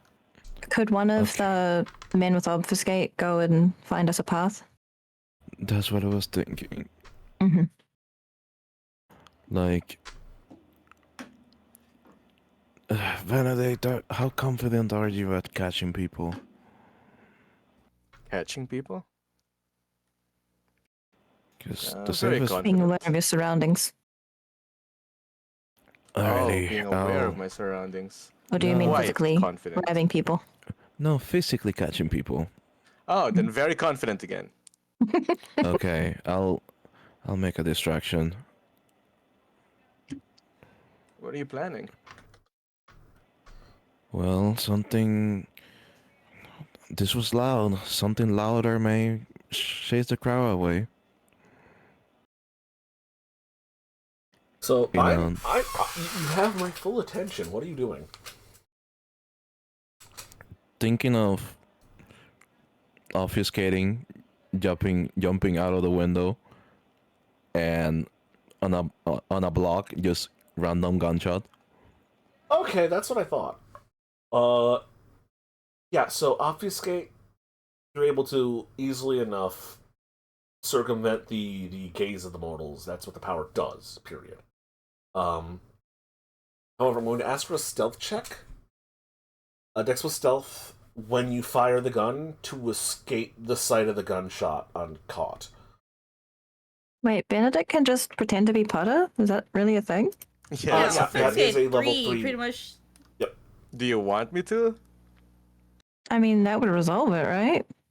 Exactly. You We'll start It's- everything in the beginning.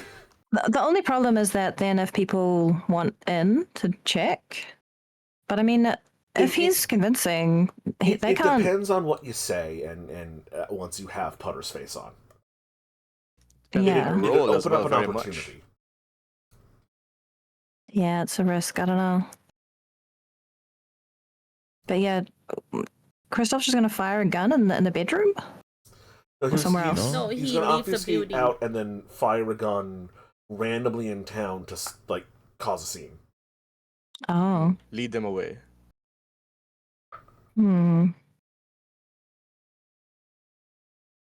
Yeah, I don't know. But- I feel like I kind of botched it because I thought they were banging at his bedroom door, not the front door. It's the front door. Yeah, I just misunderstood it first. But yeah, if, would you like to try and impersonate Putter and try to talk the guards into going somewhere else? Try to calm the Is that crowd down? is that gonna require other roles to like convince people that it's him, or is it like they're just gonna think it's him as soon as they see He'll him? look exactly like him, basically. Depending on Depending on the successes. it depends on success. It's manipulation plus performance with difficulty 7. The more success he gets, the better the result. He could also look like a completely different random person and then escape and Yeah, I mean, deep. he doesn't know we've been here, so we can just leave. The thing is, there's a large amount of witnesses outside. Or looking at the we house. need to leave the Yeah. witnesses. I mean, we need to make the witnesses leave first. I mean, Potter's a grumpy man. Benedict is extremely manipulative. Just can't tell them all to fuck off. Yeah, I mean, if Yeah. it's Potter, you can just impersonate what he just said. Basically, it was like, get off my property. So here's the thing. I'm gonna suggest a course of action here. If you get 3 successes on your Mask of 1,000 Faces, you can impersonate Putter. You could also, if you're feeling bold, because you have celerity, right? Me No, or that's Kristoff. Kristoff has it. Kristoff, Okay. yeah. You could Mask of 1,000 Faces to look like a person who's not real and doesn't actually exist, and run away from the house like you came here to murder Putter, and are running away from a crime scene and attempt to vanish later. Using another obfuscate ability. Good. Which runs the risk of them chasing you down. Yeah, but as long as you're able to ditch them at any point in time, you can obfuscate 2 and vanish. Mm-hmm. Well, I could always attempt right now to see if I could even pull him off. Shall we go with this plan? Is it a separate role for him to convince other people, or can he like test it here with us? He can he can attempt to put on the Putter face before he goes outside. Okay. All right. Well, let's see if this works. Let me just read that again. What's the roll? It is manipulation plus performance. Okay, thanks. Manipulation. How Remember, many if you willpower want one have automatic left? success, you can spend a point of willpower. Yes, that. Manipulation and performance. Performance. Okay. I'll also use 1 point of willpower. I believe.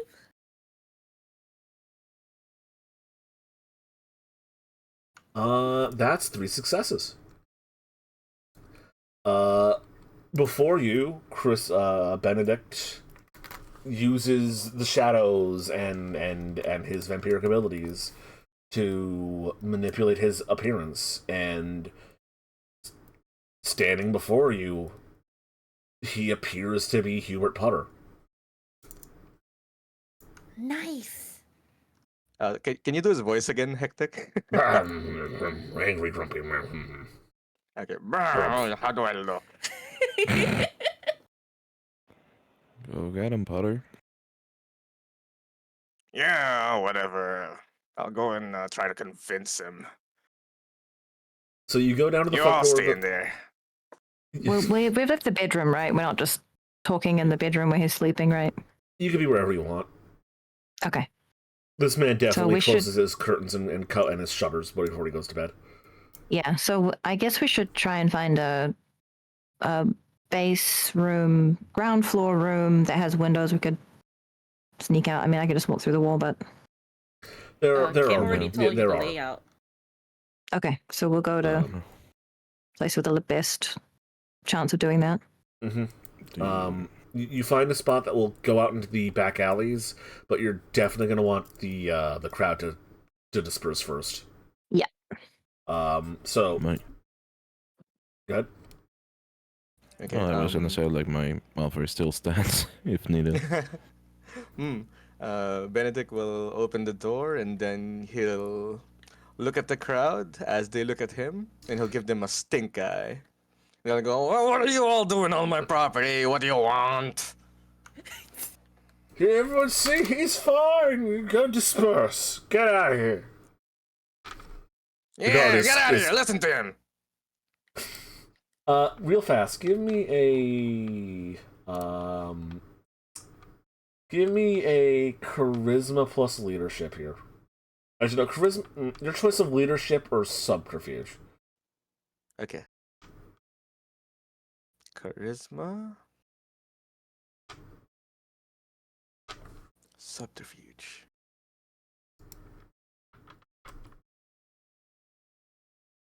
Well, damn. Ooh.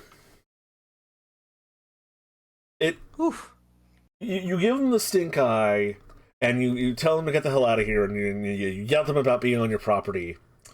And what goes from genuine looks of concern and like neighborly compassion to instantly sours. And the crowd rather quickly starts to disperse as the guard turns to you and says, "Well, we're sorry, Mr. Potter, there was a very loud disturbance, but everyone's dispersed now and I'm going to leave." But you easily overhear at least someone say, "Last time I paid this man any fucking decent Christian concern and courtesy, fucking asshole." Bastard. Lots of grumblings about like, "Oh, no, yeah, why were we concerned about this dickhead?" And a couple minutes later, the spectacle is over. Most people, it's late at night. Most people go home and go to bed or go back into their homes, and we'll talk about this in the morning. All right. Benedict will close the door and just let out a relieved sigh. So join the others again. Can I do a medicine check on Pauline? Go ahead. What would that be, just medicine? That'd be intelligence plus medicine. Well, it depends. You're trying to diagnose, right? Yeah, I'm just trying to see if she's injured. Perception plus medicine. Perception plus medicine, damn. Yep. Can I help? Can I get a boost by asking where it hurts? That would asking Pauline where it hurts would be a penalty because she would show you somewhere very different. Okay. Kimmer's high is I won't helping. ask her then. So go ahead. Kim is helping, so add another die. Okay, thank you.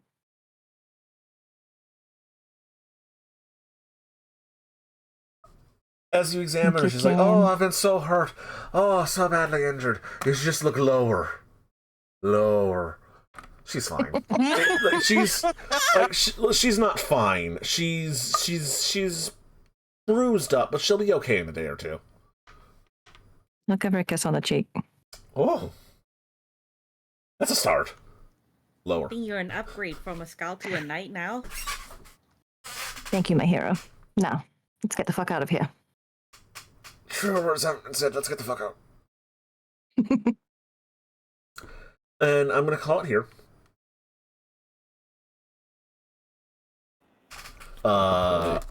Good session, y'all. We won.